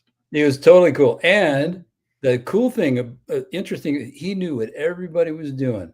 He knew all the players. He knew what they were doing. He knew what they were bringing to the art, all this stuff. He was complete. He had his ear to the ground. He knew exactly what was going on. Earl was so bad, man. When I He was a listened, totally bad dude, and he was like a studio guy too. He played in the studios, you know. He was sure, like he played. He played. Did he cut with Fats Domino also? well, I mean, he may have. He did Okay, all that I Little thought I might Richard have heard stuff. something like that. You know, all the Little Richard stuff. He was doing that. Oh man, Yeah. you know what? The track that kills me is Gary U.S. Bonds. He was doing U.S. yeah. Bonds. Yeah. Quarter to Three. I think he was the drummer on Quarter to Three. Ah. Wow, man, you tripping me out. Okay. All right. Wow, man. Good stuff. Any gigs you ever have fall in your lap that you went, no thanks? Yeah. Can you tell me just one of the gigs you turned down? Well, you don't have to tell me why. I'll tell you why, and I'll tell you why right now. So, right after I left Tower, I had gotten a couple offers for things, you know, and one was like right before I left, was to do the Seth Meyers show for a week, you know, in New York, you know, the TV show, you know. Sure. And then there's a guy that in New Zealand named Roger Fox who he was an educator there. He's passed away in the last couple of years, but he was an educator in New Zealand and a promoter. He brought Tower Power to New Zealand and played trombone. And he was a really, really great musician. And he had a big band, and he wanted me to come and play. But, you know, they wanted to do Tower stuff and these kind of things, you know. And you know, and with the Seth Meyers thing, you know, it's kind of like Tower influenced. And, you know, I never dug playing that music with anybody else. Yeah, it never was the same, you know. I mean, so, and I respectfully, I just had to bow out of those things, you know, for that reason, you know. I get it. No, you have to respect your own legacy, man. You can't just, that's very. It was just it was a little too much, you know. So for that year, I just kind of chilled. I just did very few things. I taught and just chilled and hung out and, you know, re-energized myself. I got you, man. And it's interesting that like I resonate particularly with a few things that you've said in some parts of your life. I actually I have I had an accident that also affected the way that I played. I stepped off of a bridge in the Mexican jungle and ended up flat on my back. I hyperextended the tendon that connects the quadricep, like across the knee. This is my right leg. Oh, and yeah, it was a. When did you do that? How long ago? Oh, this is probably 1998. Oh, that's pretty recent. Yeah. Well, it's a fair amount of time ago. Yeah, I mean, but it didn't encumber me from continuing to play. But I don't. But you know, I went to see a specialist, and there was some talk about like, well, you know, we should if we're going to operate, we should do it soon. This and that. And I tried to explain to the physician, I'm like, listen, I'm a drummer, so you know, my range of motion is really important. Like, I need to know what the odds are that this is going to go, you know, the right way, because it's my life, man. Yeah, sure. You know, and they really couldn't ensure, you know, what kind of results I was going to get. And also it was like 6-7 months healing time. I was like, I can't afford to take that much time off, man. I can't. Like, I was on crutches with Shaka Khan in Turkey with the crutches to the drums, you know, like I couldn't even stop to really heal correctly. I kept working the whole time. And, you know, so it's a condition I kind of live with now, you know, and it's actually one of my legs, my right leg is a little longer than my left. And I'm right-handed on the drums, obviously. So it affected a lot of the strength that I could build up, you know, a lot of torque I could get on the kick drum. So I had to really modify my technique, and it's never been quite what it was, you know. Didn't affect your groove, though, I'll tell you that. Well, you feel how you feel. Your groove is your face. I mean, I can't really stomp, but I can lift it and bring it down. Well, let me tell you something. So that Prince tune, that Get Wild thing that you guys did, Yeah. with the girl dancer and all that stuff. Yeah. Yeah. Man, come on. Dave, don't do it. That's Don't like do it, man. that is beast level, man. It's so great. I'm not Yeah, gonna it's cry hard. on the air. You can't make me cry, Dave Garibaldi. Don't be doing that, man, because that's just I'm great. not gonna do it. Let me tell you something about great, that. Great vibe, man. When we played that song on this English show called The White Room Show, we played that song, and I look back at it and I think to myself, it was just like every other day in our life. We didn't think anything different about it. There's cameras, like we were rehearsed so well and we played so much that Sounds we like didn't even really think that one situation was different than the next. We just, kill. Understood. Yeah. That's kind of how Prince programmed us to just. I understand that. You know what I mean? It was like being a Manchurian candidate. Just. I understand. Yeah, man. Yeah. Crazy. Did you ever get an opportunity to meet Prince and ever talk with him at all? Yeah. Yeah. He would come to Tower Power shows at the Minneapolis Zoo. The Dakota. We come there too. He would sit up in the balcony up there, and but he'd come to the zoo. We do those summer gigs at the zoo, which were really a lot of fun. And he would come and stand behind the speakers and watch. Yeah, he loved him some Tower Power, man.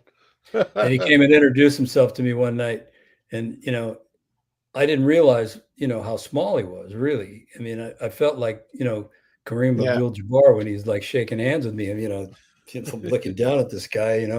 It was just really what an honor, man, to have him there, and it's so slick, man. Yes, diminutive in stature, but a giant. Oh, come on, he was ridiculous. A giant. Yeah. Without question, man. Yeah, without question. Yeah, wow. Same thing. When I first met him too, it was like I was holding him in this regard, for decades, just watching him on stage and watching him on TV. And the first time I met him, it was the same impact. It was just like I didn't realize that you were that so short. Yeah, I felt the same way. It was just like, but you can't.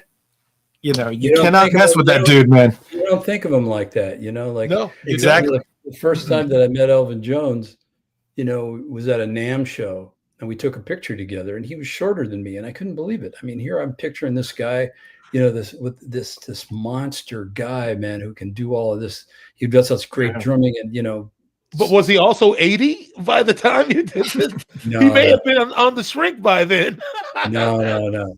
Okay. I mean, I got pictures of it, I mean, it was so cool, I got you.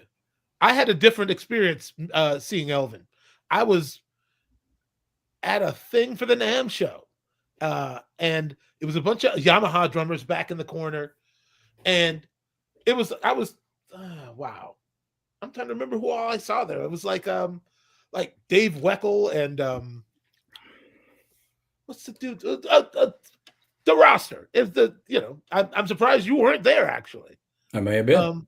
You might have been, but Elvin came walking in with a woman on his arm, and he had like a gold Nehru jacket on with a big gold medallion, man.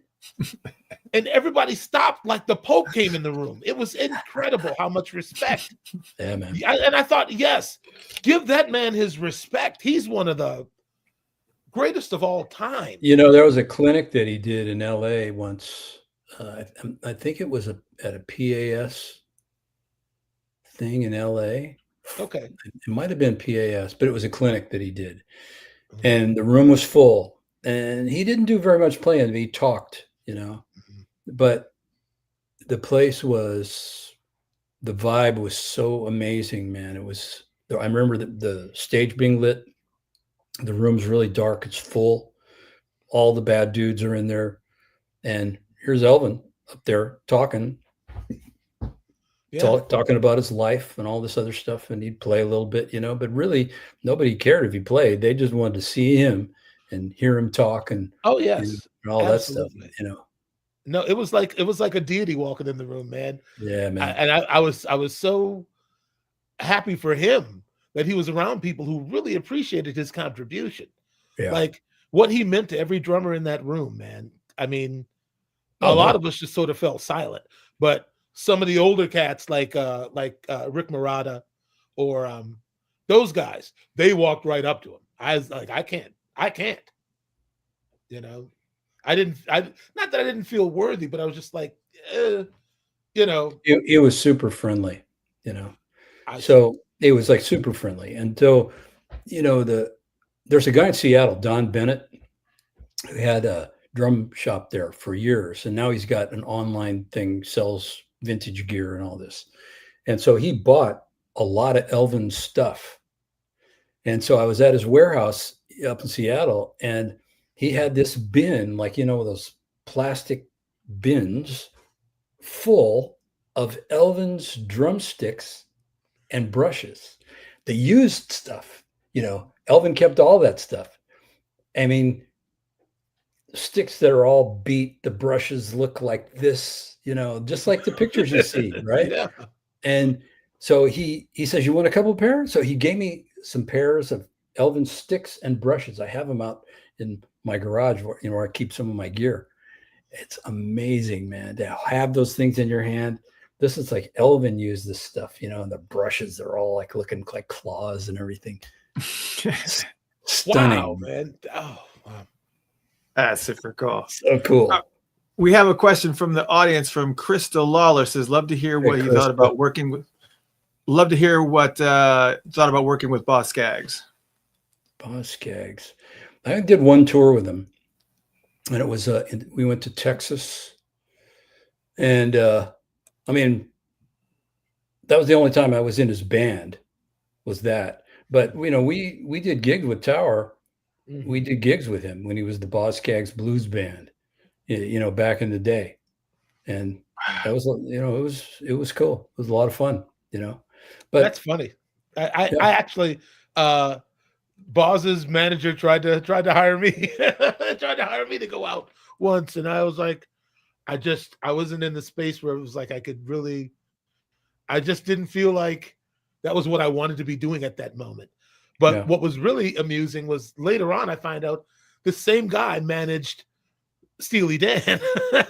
And I got a sideways call about a potential session from the same dude. I said no to the Boss Skaggs tour, but then he calls back about Donald, and I was like, all right, well, yeah, man. You never know where your blessings are going to come from. It didn't Yes, sir. actually happen, but you know, it was nice to be considered. You know, Yeah. That would have been interesting to hear you behind Donald Fagen, for sure. Yeah, I mean, from I'll pay to see that. That was really cool. Dennis's stories, it's like you better play. You know, you better not outshine. You better not step all over Donald, because Donald don't like that.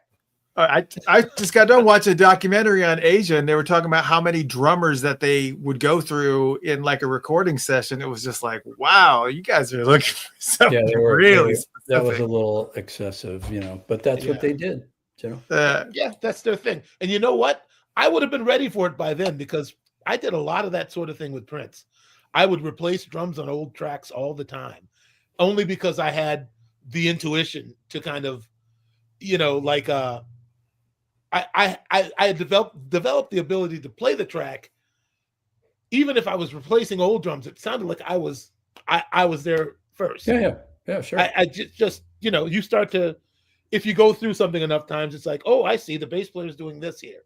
So instead of going with him, I'm just gonna, you know, play neutral and like just play in a way to like better group everybody together. You know what I mean? Yeah, sure. More cohesion somehow. Yeah. I somehow I have the ability to do that, but then I ended up having to do it a lot because Prince found out I could do it. That's cool. That's super cool. It's hard work, but you know who else was good at that? There was like, when I lived in LA, there was a guy, John Guerin. Yes, I've heard of John Guerin. You know, LA Express.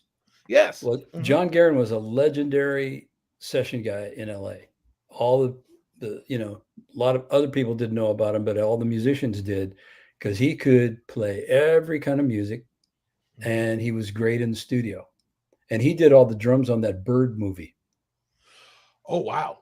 replacing all the, they took the Charlie Parker tracks and they, put drums on them. Oh man, That was John him. Guerin. That was John Guerin. Yeah.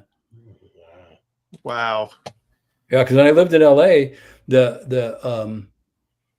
I auditioned for the Merv Griffin show one time. So there was all these drummers that were auditioning for Merv Griffin, and so the audition was 2 shows live on the air. And so you have to go and you got to read the book and all this stuff and do it just like the studio guys do.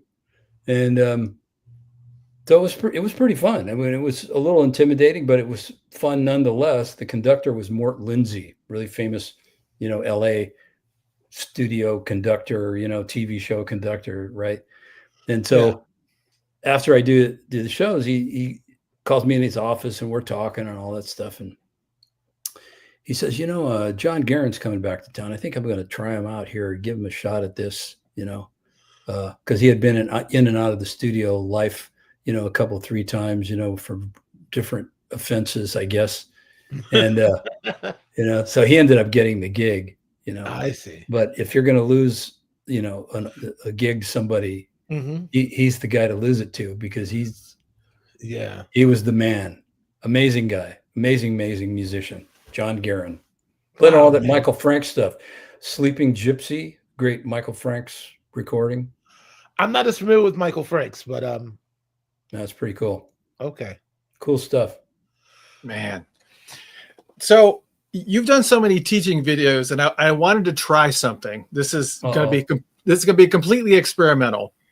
So I picked out a few video clips from some drumming masters of probably what many would consider their highlight drum solos. And obviously for non-drummers like myself, admittedly, sometimes maybe we just can't see the genius in what it is that they're doing, or what, kind of groundbreaking techniques that they're kind of bringing to the table. So I just want to play a few quick clips and have you, hopefully maybe one of you two, be able to kind of explain what the significance of these solos are in the dynamic. This is not some trick shit here, right? This is like, we're really doing this. Okay. We're really doing this. We're really doing this. And I had nothing to do with it, Dave. So. Yes. So if there's anybody to blame, we can both talk about him later. Okay. Okay. That's cool. Yeah, I can't believe he did that, man. Yeah, what a all right. God, Turkey. Let's start with this one. Let's start with I didn't put him up to this. You did not. I didn't even go into detail about what I was about to do. But I haven't even seen it. So let's start here. Let's start here with Joe Morello from the Dave Brubeck Quartet. Wow. Plenty of iconic moments, but obviously this is a clip from Take 5 solo. Let's watch this together, and then you kind of dissect this for us.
Obviously, that was so cold.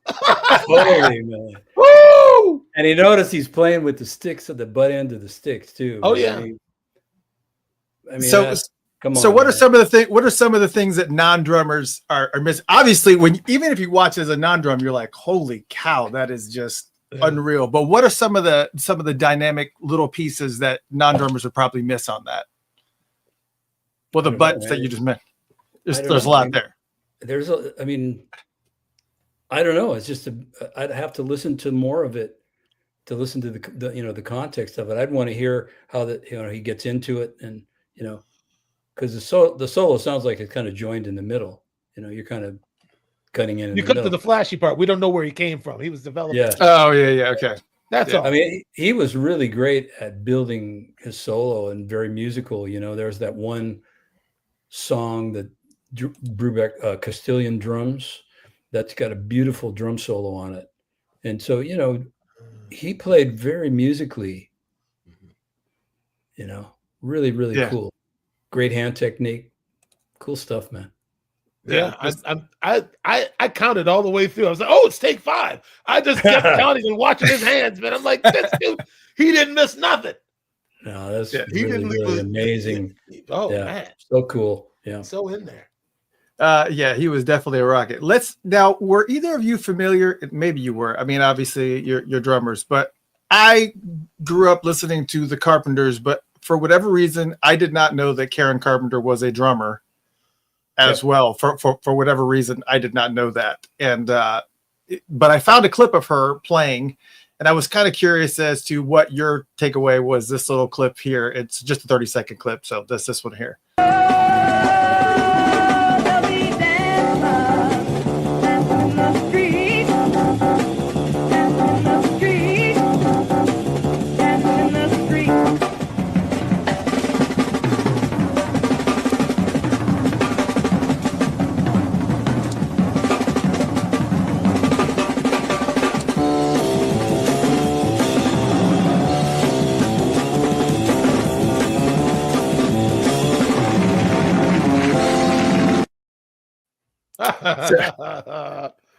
I totally missed that part of her career for sure. I don't know how you did. Even in the videos, they had her on the drums sometimes. I didn't think I ever watched the videos with her on them. I think I only ever heard her on the radio.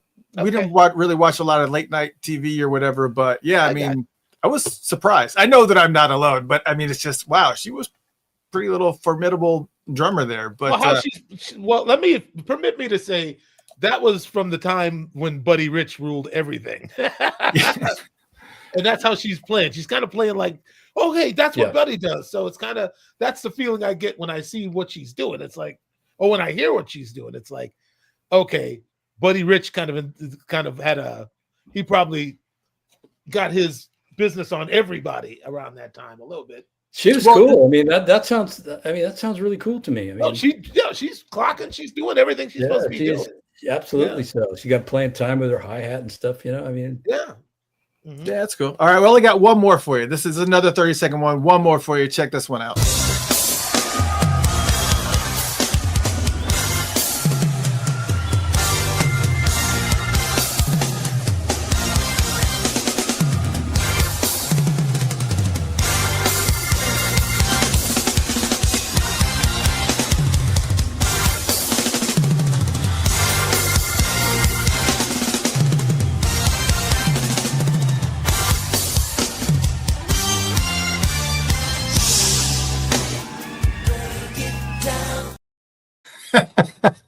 You guys familiar with that one? Don't embarrass me in front of David Garibaldi, man.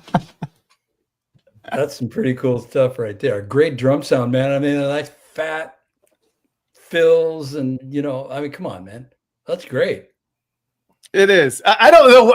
I don't understand why you're so hard on yourself on that one, because it is so iconic. And even when I wish you had been there, David, because they played that live. Was a week, two weekends ago now, and it was just it was the whole crowd just lost it the second that he went into it. I mean, it's like it's one of his iconic solos, man. It's just good stuff, man. Come on, man. It's all the good stuff. You know what? And I realized that night that actually I feel the same way about Prince's music that Dave feels about Tower of Power. The reason when I do it, it's got to be some of those actual people present. I can't play Prince's music with a bunch of strangers who didn't have any idea what it was really like. They don't really understand how that music works. You know, a lot of science and focus went into that. Yeah, you know? I got you. I understand. Yeah, so I understand what you're saying when you're like, I don't really want to do Tower stuff with somebody who ain't Tower. You know. Yeah. Yeah. Yeah. That's I say that too respectfully to everyone, because people like Tower and all that stuff, Mhm. and which I'm honored, So, but but it's not Tower. just Yeah. like Michael said it, it's I got yes. That's it. That's it. There's just no equivalent to it. Yeah, I mean, it's just that's the reality. Also, those are his. It's being in a band is almost like being in like a small army. It's like you really develop. The bond goes deeper because people don't understand the power of music. I mean, it's people think, oh, it's just vibrations and frequencies and whatnot. That's what the whole universe is. It's vibrations and frequencies and whatnot. Like, it's if you're serious about music, and if you really are in it for all the right reasons, it's really, it's not religious necessarily, but there's something to be sought after other than just making a living and leading a nice life. It's something you're devoted to that you can never master, but you have to constantly be trying 100%, if in some way, shape, or form. I don't believe in you being retired, Dave. I believe you might have stopped playing drums, but you're not retired. Well, I didn't stop playing the drums, that's for sure. I mean, I'm still playing You the just drums. retired from Tower Power. I just retired from Tower Power. Oh, So well, that's great. yeah. So Fantastic. I was got under the stuff impression that going maybe on. you were only. No, I got stuff going on. I've been doing some recording. Doing some gigs with some guys in Hawaii that are really fantastic. So I got Okay. stuff, Yes. got my book project I'm doing. Where it's just pretty cool. A lot of playing involved in that thing. So glad to hear it, man. What is the book project? Oh, I do another drum book. Another drum book. Okay. I do these books. These drum books, which are really a lot of fun to do, and so. And I still can't read them. So I got another one that's coming. I just started. I've been putting it together since I left Tower. Really, and so now I'm kind of baking it. Sure. Yeah. Can I ask you another question, Dave? Yes, sir. We have some local drum legends in Minnesota. I wonder if you might have ever heard of a guy named Marv Dahlgren. Yeah. 4-way coordination. Yeah. Yes. Okay, man. What about Elliot Fine? Yeah. Okay, man. All right. It's all the same for all of us. Like the doctrine is the doctrine. We go through the same books. Ted Reed, Syncopation. Portraits in Rhythm, Anthony Cerrone. Yeah. Like, are you like, I guess you write your own book, so I guess you probably, Well, those guys, like Anthony Cerrone, teaches at San Jose State. Had no idea. I didn't know. Okay. Yeah. So, he's still teaching, that kind of thing. And then with Tower, we did some Journey tours, and Steve Miller was on it, and Gordy Knudsen was the drummer. Yes. It was Gordy. Steve and Gordy, man. Gordy's incredible. He's incredible right now. He's a bad dude, man. Yes, absolutely. Without question. Gordy is one of the cats who showed me where the line was. Yeah. Oh, that's what you have to shoot for. You got to be that good if you expect anybody to call you. Yeah, man. Yeah. Oh, David, we want to be respectful of your time, and thank you so much for coming on and sharing so much and clearing up, obviously, a lot of questions that people had. And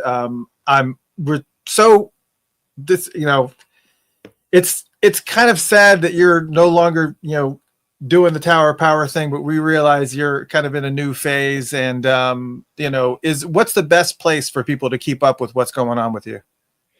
Well, I don't know that there is one, because I really dig being under the radar. So okay. It's kind of nice, really, that I don't have to be on social media all the time and telling people what I'm doing and all that stuff, but I don't know what to say, man. I mean, I didn't know we were gonna, you were not gonna play any music. I could have sent you some stuff to play so you could be listening to some stuff, some of that Roseanne DiMolanta stuff. Oh, sure. You know, couple things. Feel free that to I'm send doing. it. We'll be asking you for another interview in a few months. So, Well, certainly what we can do. I mean, we have a very large following. We would be more than happy to share some of that stuff with our social media people and just kind of just a Garibaldi pick of the week type of thing. We could absolutely, yeah, absolutely. By the way, Dave, I forgot to mention I have 2 of your signature snares, and every drummer in the city has tried to buy one of them off me.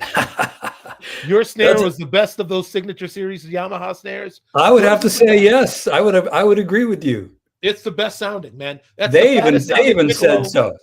Who said it? They even said so. Yeah. Yamaha. Okay. Good. Then they knew.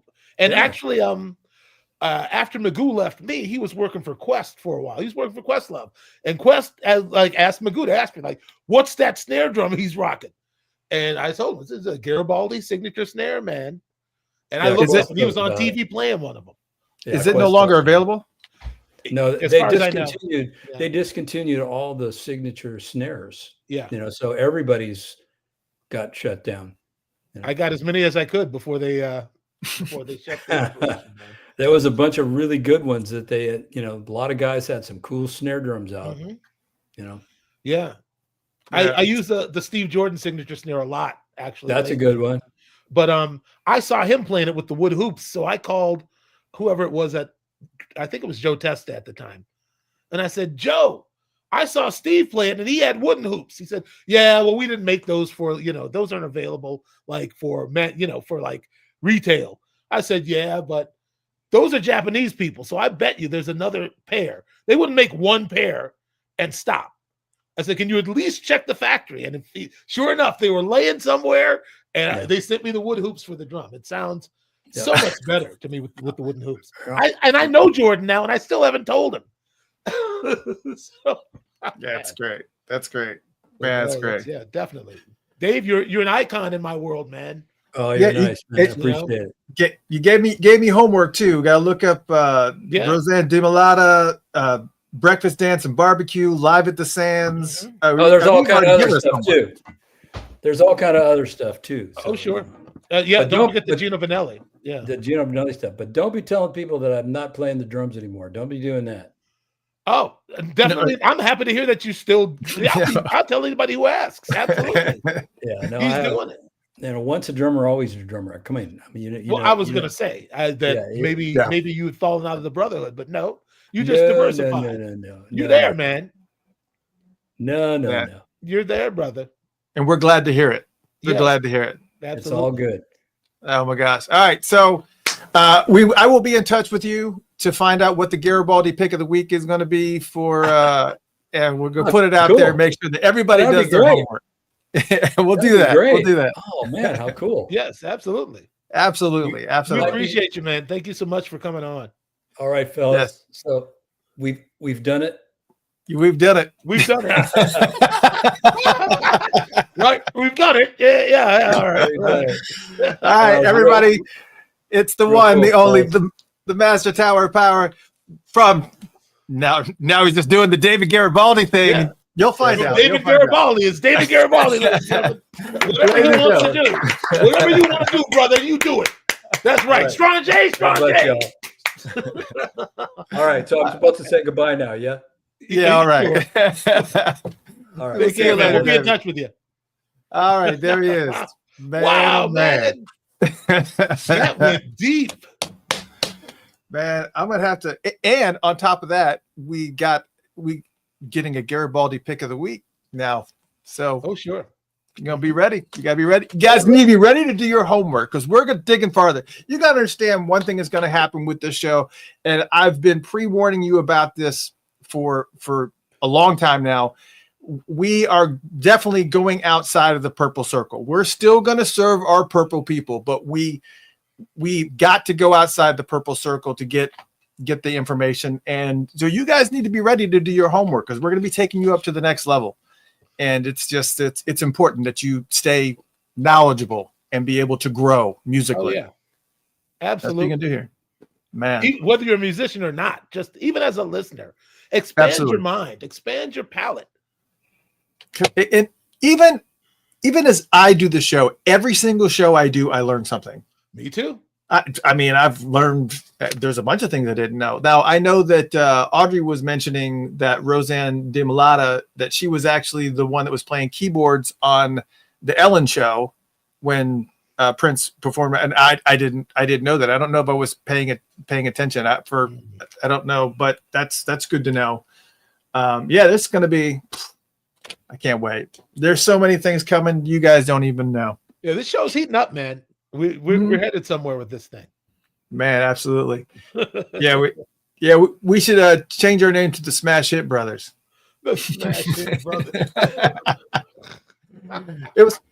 I still want to create that graphic that has the word undeniable with like our names on either side. I'll endorse it as a move, man. It's all love, man. We all God's shillings. Go ahead, man. Do it. I won't fuss. Oh my God. Go ahead, flex, bro. And let me tell you, there were so many things. There were so many things that I wanted to talk with him about because there was. I mean, you saw. Mm-hmm. I mean, you saw the list of things that we were going to talk about, but he was sharing and really digging deep in some of his stories, and it just became unnecessary to kind of do some of the superfluous questions like "Who's your favorite?" Blah, blah, blah. Sure. It really wanted to make sure that it's just it's unreal. That is a man who is an educator and a real influence. You know, I couldn't even really find the words. You know, but he went all the way there with us, though, man. That was heavy. That's really cool. So how did you feel when he brought up Drop Shot? Like, let's not talk about this because I felt like, you know what? I felt like I had a little bit of imposter syndrome, which is why I said I was really and it's true that what I was playing on Drop Shot is predicated on David Garibaldi's style. He could hear it. You know, he knew where I got it from, but he still said, no, it's your perception of a thing, you know, and you're doing it your way. It's not me, it's you. And he's right. I borrowed some concepts from him and I made them my own. Yeah. Man, that's one of the things that we're going to talk about is really finding your own voice. And that's one question that I have on the interview for next week when we welcome the one and only Corey Wong in the house, because Corey had a discussion with you when you guys were playing at Bunkers, and I guess Prince had come into Bunkers, and Corey even admittedly, I saw him getting ready. He was getting his wah-wah set, and I heard a couple settings, and I was like, "Hey!" And I just hollered at him, just like he said. I don't want to ruin the next show, man. But everything he said happened the way he said it. Yeah. He mentioned that on his Instagram account, but we'll bring it in. But Corey Wong is going to be joining us next Tuesday, May 6th, and we're going to be talking about how, you know, Michael really had a big impact on Corey to say, you find your voice. You have your own voice. You have your own sound, whether or not you realize it or not. It's you have your own sound. This is one thing that I didn't even know about myself. So anyways, before I go into that, next Tuesday, May 6th, Corey Wong going to be here. You obviously know where to tune in. Don't miss that, because Corey and I, we've been friends for years. So there's going to be a lot of fodder for discussion. And plus, I think me and Sonny are going into the studio with him at the end of the week, of that week. Wow.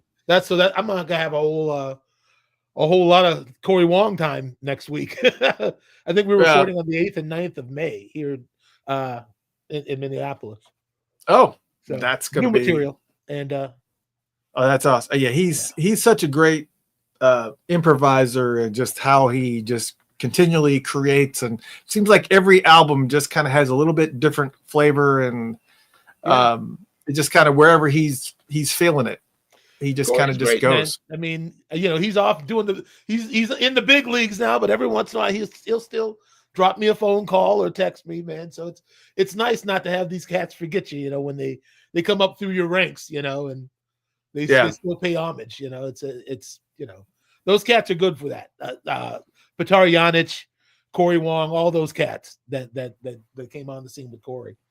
They're very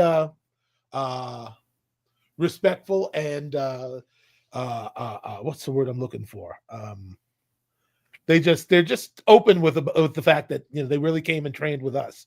Dr. Mambo's combo was just respectful and just kind of like everybody knows that if you come through Dr. Mambo's combo, and you live through the process and you're still playing music, you got a real shot. Because I mean, when I was in that band, we were so brutal, man. Because the players were so good, they just didn't want it. It was so good just playing with them that if you wanted to sit in, you better really like have some heat, man. Because I'd rather hear Billy Franzi play guitar than almost anybody. So if you're taking away time from me playing with him, you better be bad, man. And if you're not, I'm going to be upset.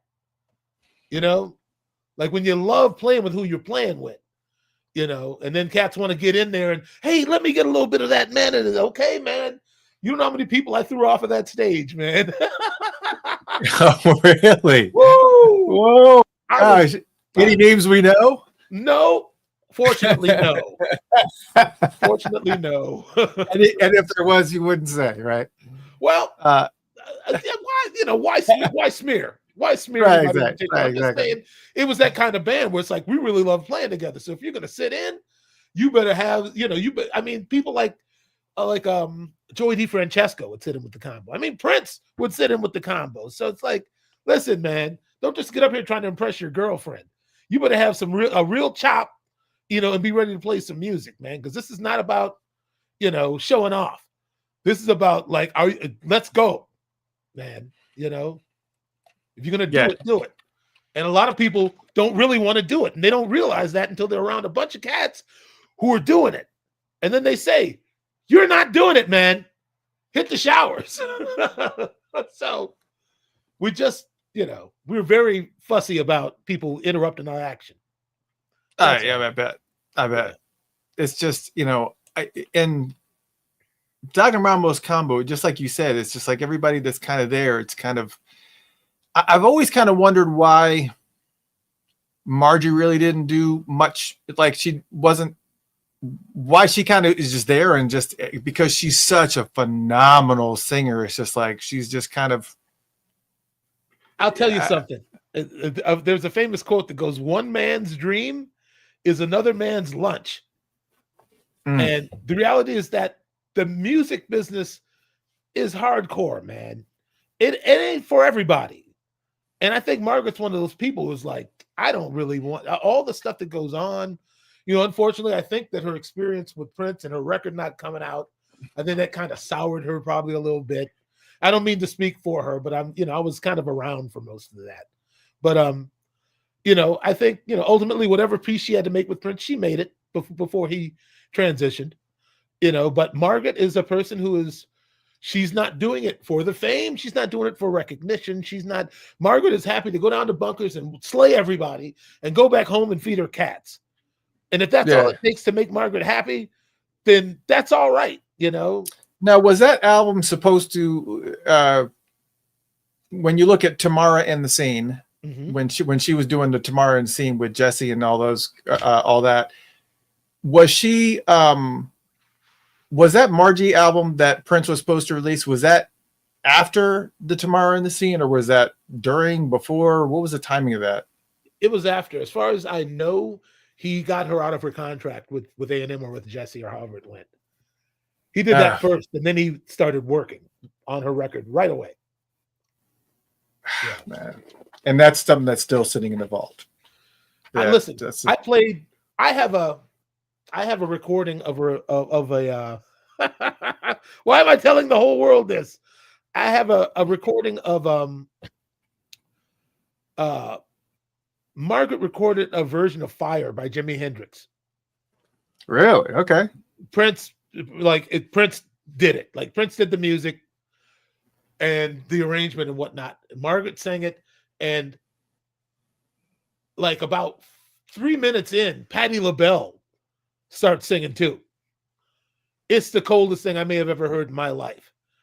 And Margie and Patti on the same recording? Yes.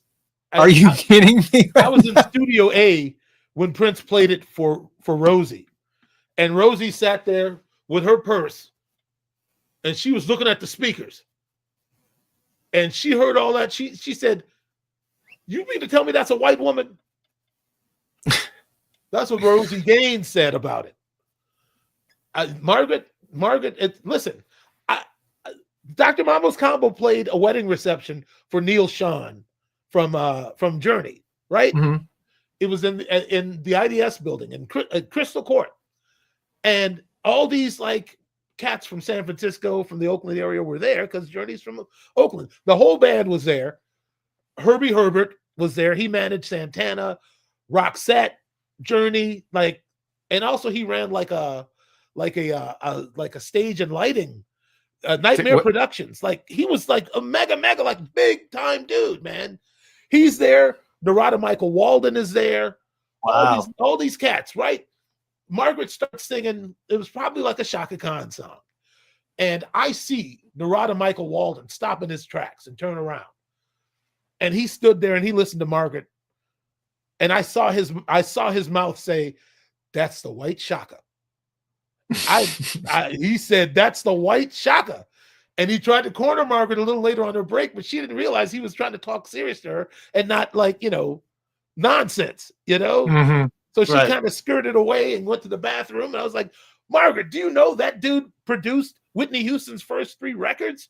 That is somebody you want to get to know. That dude could get you a record deal tomorrow." And I think. And what did she say? I think I smelled alcohol in his breath. It's a party. It's a wedding. Yeah, it's gonna happen. It's what it was. I mean, he had probably had a little, but I'd met him before. He's a great guy, and he was Margaret. He was a believer. Kid Rock wanted Margaret to sing in his band. Wow. Margaret, no. In a bikini? It was before. No, but in a bikini with feather boas and in a cage. He really started going for it like he's going for it now. This was 5 years ago, whatever. Right. But oh man. So it's not like the opportunities haven't come. Yeah. I don't think that's what Margaret wants. Because even when the last time I saw her was, I guess, a couple years ago, maybe it's been 2 or 3 years ago, but yeah, Dr. Mambo's Combo was playing, and it just happened to align with Celebration. Sure. And she was killing it. Mm-hmm. And I remember thinking, because just looking at her, she's got this really quite like a quiet church mouse type of librarian vibe going on, and then all of a sudden she goes up to the mic and is just like come on, just stop right now. She speaks like a kindergarten teacher until she starts singing. It's like a switch goes on, and she's a different something else comes out. Margaret is an anomaly. Yeah. She is one of one. I've been wanting Shaka Khan to hear her sing for years, and I just haven't found the right opportunity. Yeah, people have said that about me when I get on stage and I'm in a zone, especially with the band that I'm familiar with, not just sitting in, but like in a band that I know what they're going to do, and I'm and I'll come off stage and people will come up and say, "Where did you just go?" Because that's not, you've like disconnected. There's just like, that's like, I don't know who that person was. And it's like, that's what happens when you're in that mode. Yeah. I mean, Bunkers, it's like she's been amazing black people for 30 years. They come in and they, who is this white that's a t-shirt. That's a t-shirt. She's gonna try to sing Shaka Khan. Wait a minute. Now I know this white woman. They go, whoa, she's bad. I mean, they freak out weekly. If you haven't been there, you just don't know. Okay, we're gonna do another song right now. And then she hits it, and she hits it hard. And then you got to go, wow, I didn't see that. I didn't see that coming. Yeah. She don't look like she sounds. Oh my gosh. Well, I hope you guys had a fun time tonight. We got a lot to talk about. I didn't finish the story about the voice thing. But I'll share it tomorrow. But again, next Tuesday, I'll share it next Tuesday, not tomorrow. Right. May 6th, we got Corey Wong. I'm coming with you. And I'm not going to forget to reach out to David to get the Garibaldi pick of the week, because we can get that rolling, because he was excited to do it. So now he's expecting it. Now he's expecting it. Now you got to let him do it. And then the Tuesday after that, we have the one and only Rhonda Smith is going to be in the house. She'll be here May 13th. So we got bass goddess Rhonda Smith's going to be here. And then the Tuesday after that, we got the incomparable Fred Wesley in the house. He's so bad too. Well, we got a bunch of bad folks coming up, man. They all bad. Yeah, it's just like if this was a Mike Tyson's fight, you guys would be laying on the mat looking at the lights. Oh yeah, man. Yeah. That's exactly it. That's it, man. It's just that just is what it is. Can I do a quick roundup with these questions over here on the side? Yeah, man, go for it. Let me just see what I can find, because I saw somebody ask, Adrian Leord at 9:08 p.m. asked, yep, did Prince use Yamaha drums for recording? Yes, he did. He certainly did, and so did I. Until I switched to Sonar in probably 1993. Why did you switch? Because they would give me an endorsement and Yamaha would not. What about, you feel like you sacrificed sound quality by going with this? You just heard Shush break it down on the Yamahas that I was playing. Did they sound like they were missing any low end? No, I'm talking about when you're moving to Sonar, though. Yeah, those were Sonars, that gold kit. Oh, okay. That's what they sound like. Thunder. Yeah, they don't all through the night. That's what they did. That's why I went with it. Yeah. But you know what? After a while, somebody else ended up at Yamaha. And actually, when I left Prince was when it happened. Then they offered me an endorsement. So go figure. So I was trying to find I'm sorry, Annaby. Annaby said it was a mesmerizing show. I've been trying to cook dinner for the past hour. Apologies. Sorry. Maybe there weren't that many questions. Now I'm thinking about it. Yeah, it's all good. It's all good. All right. Well, hey, sorry if we missed you. Yeah. We tried to start, but it's David Garibaldi was just so compelling, and it's just when you got a drum legend like that in the house, it's just oh yeah. It's just, you can't. I was having a hard time kind of keeping up. And on top of that, this is the first time that we were actually live on Instagram, and I'm like watching this stuff just fly. And it's like, okay, I can't keep up with that. We needed like some producer to be sitting in the background, pumping us stuff, because it's man. We need to get our money up so we can add a third person to the team. Yeah, that's we need. That's what's going on right here. And you are seeing Karina, Thailand checking in. Oh my God. I don't even know what time it is in Thailand. What time is it in Thailand, Karina? That's amazing.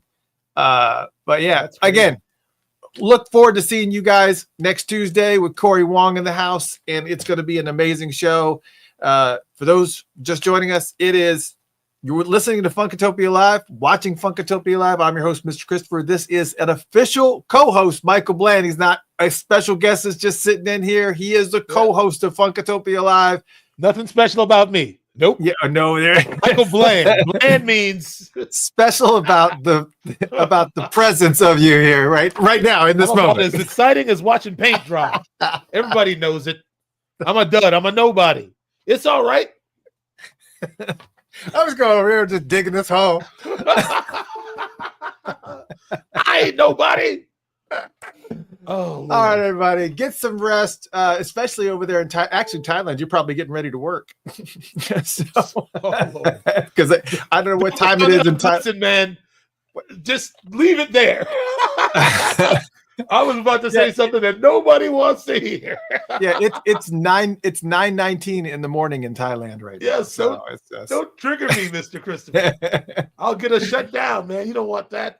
Yeah, they're getting comfortable with them tariffs now. That's what I'm saying. No, I don't mean to say it, but oh my God, we're gonna stop here. Yes, see you guys next Tuesday. Corey Wong, Mr. Christopher, Michael Bland in the house. We'll see y'all next week. Go get some rest, y'all. See ya.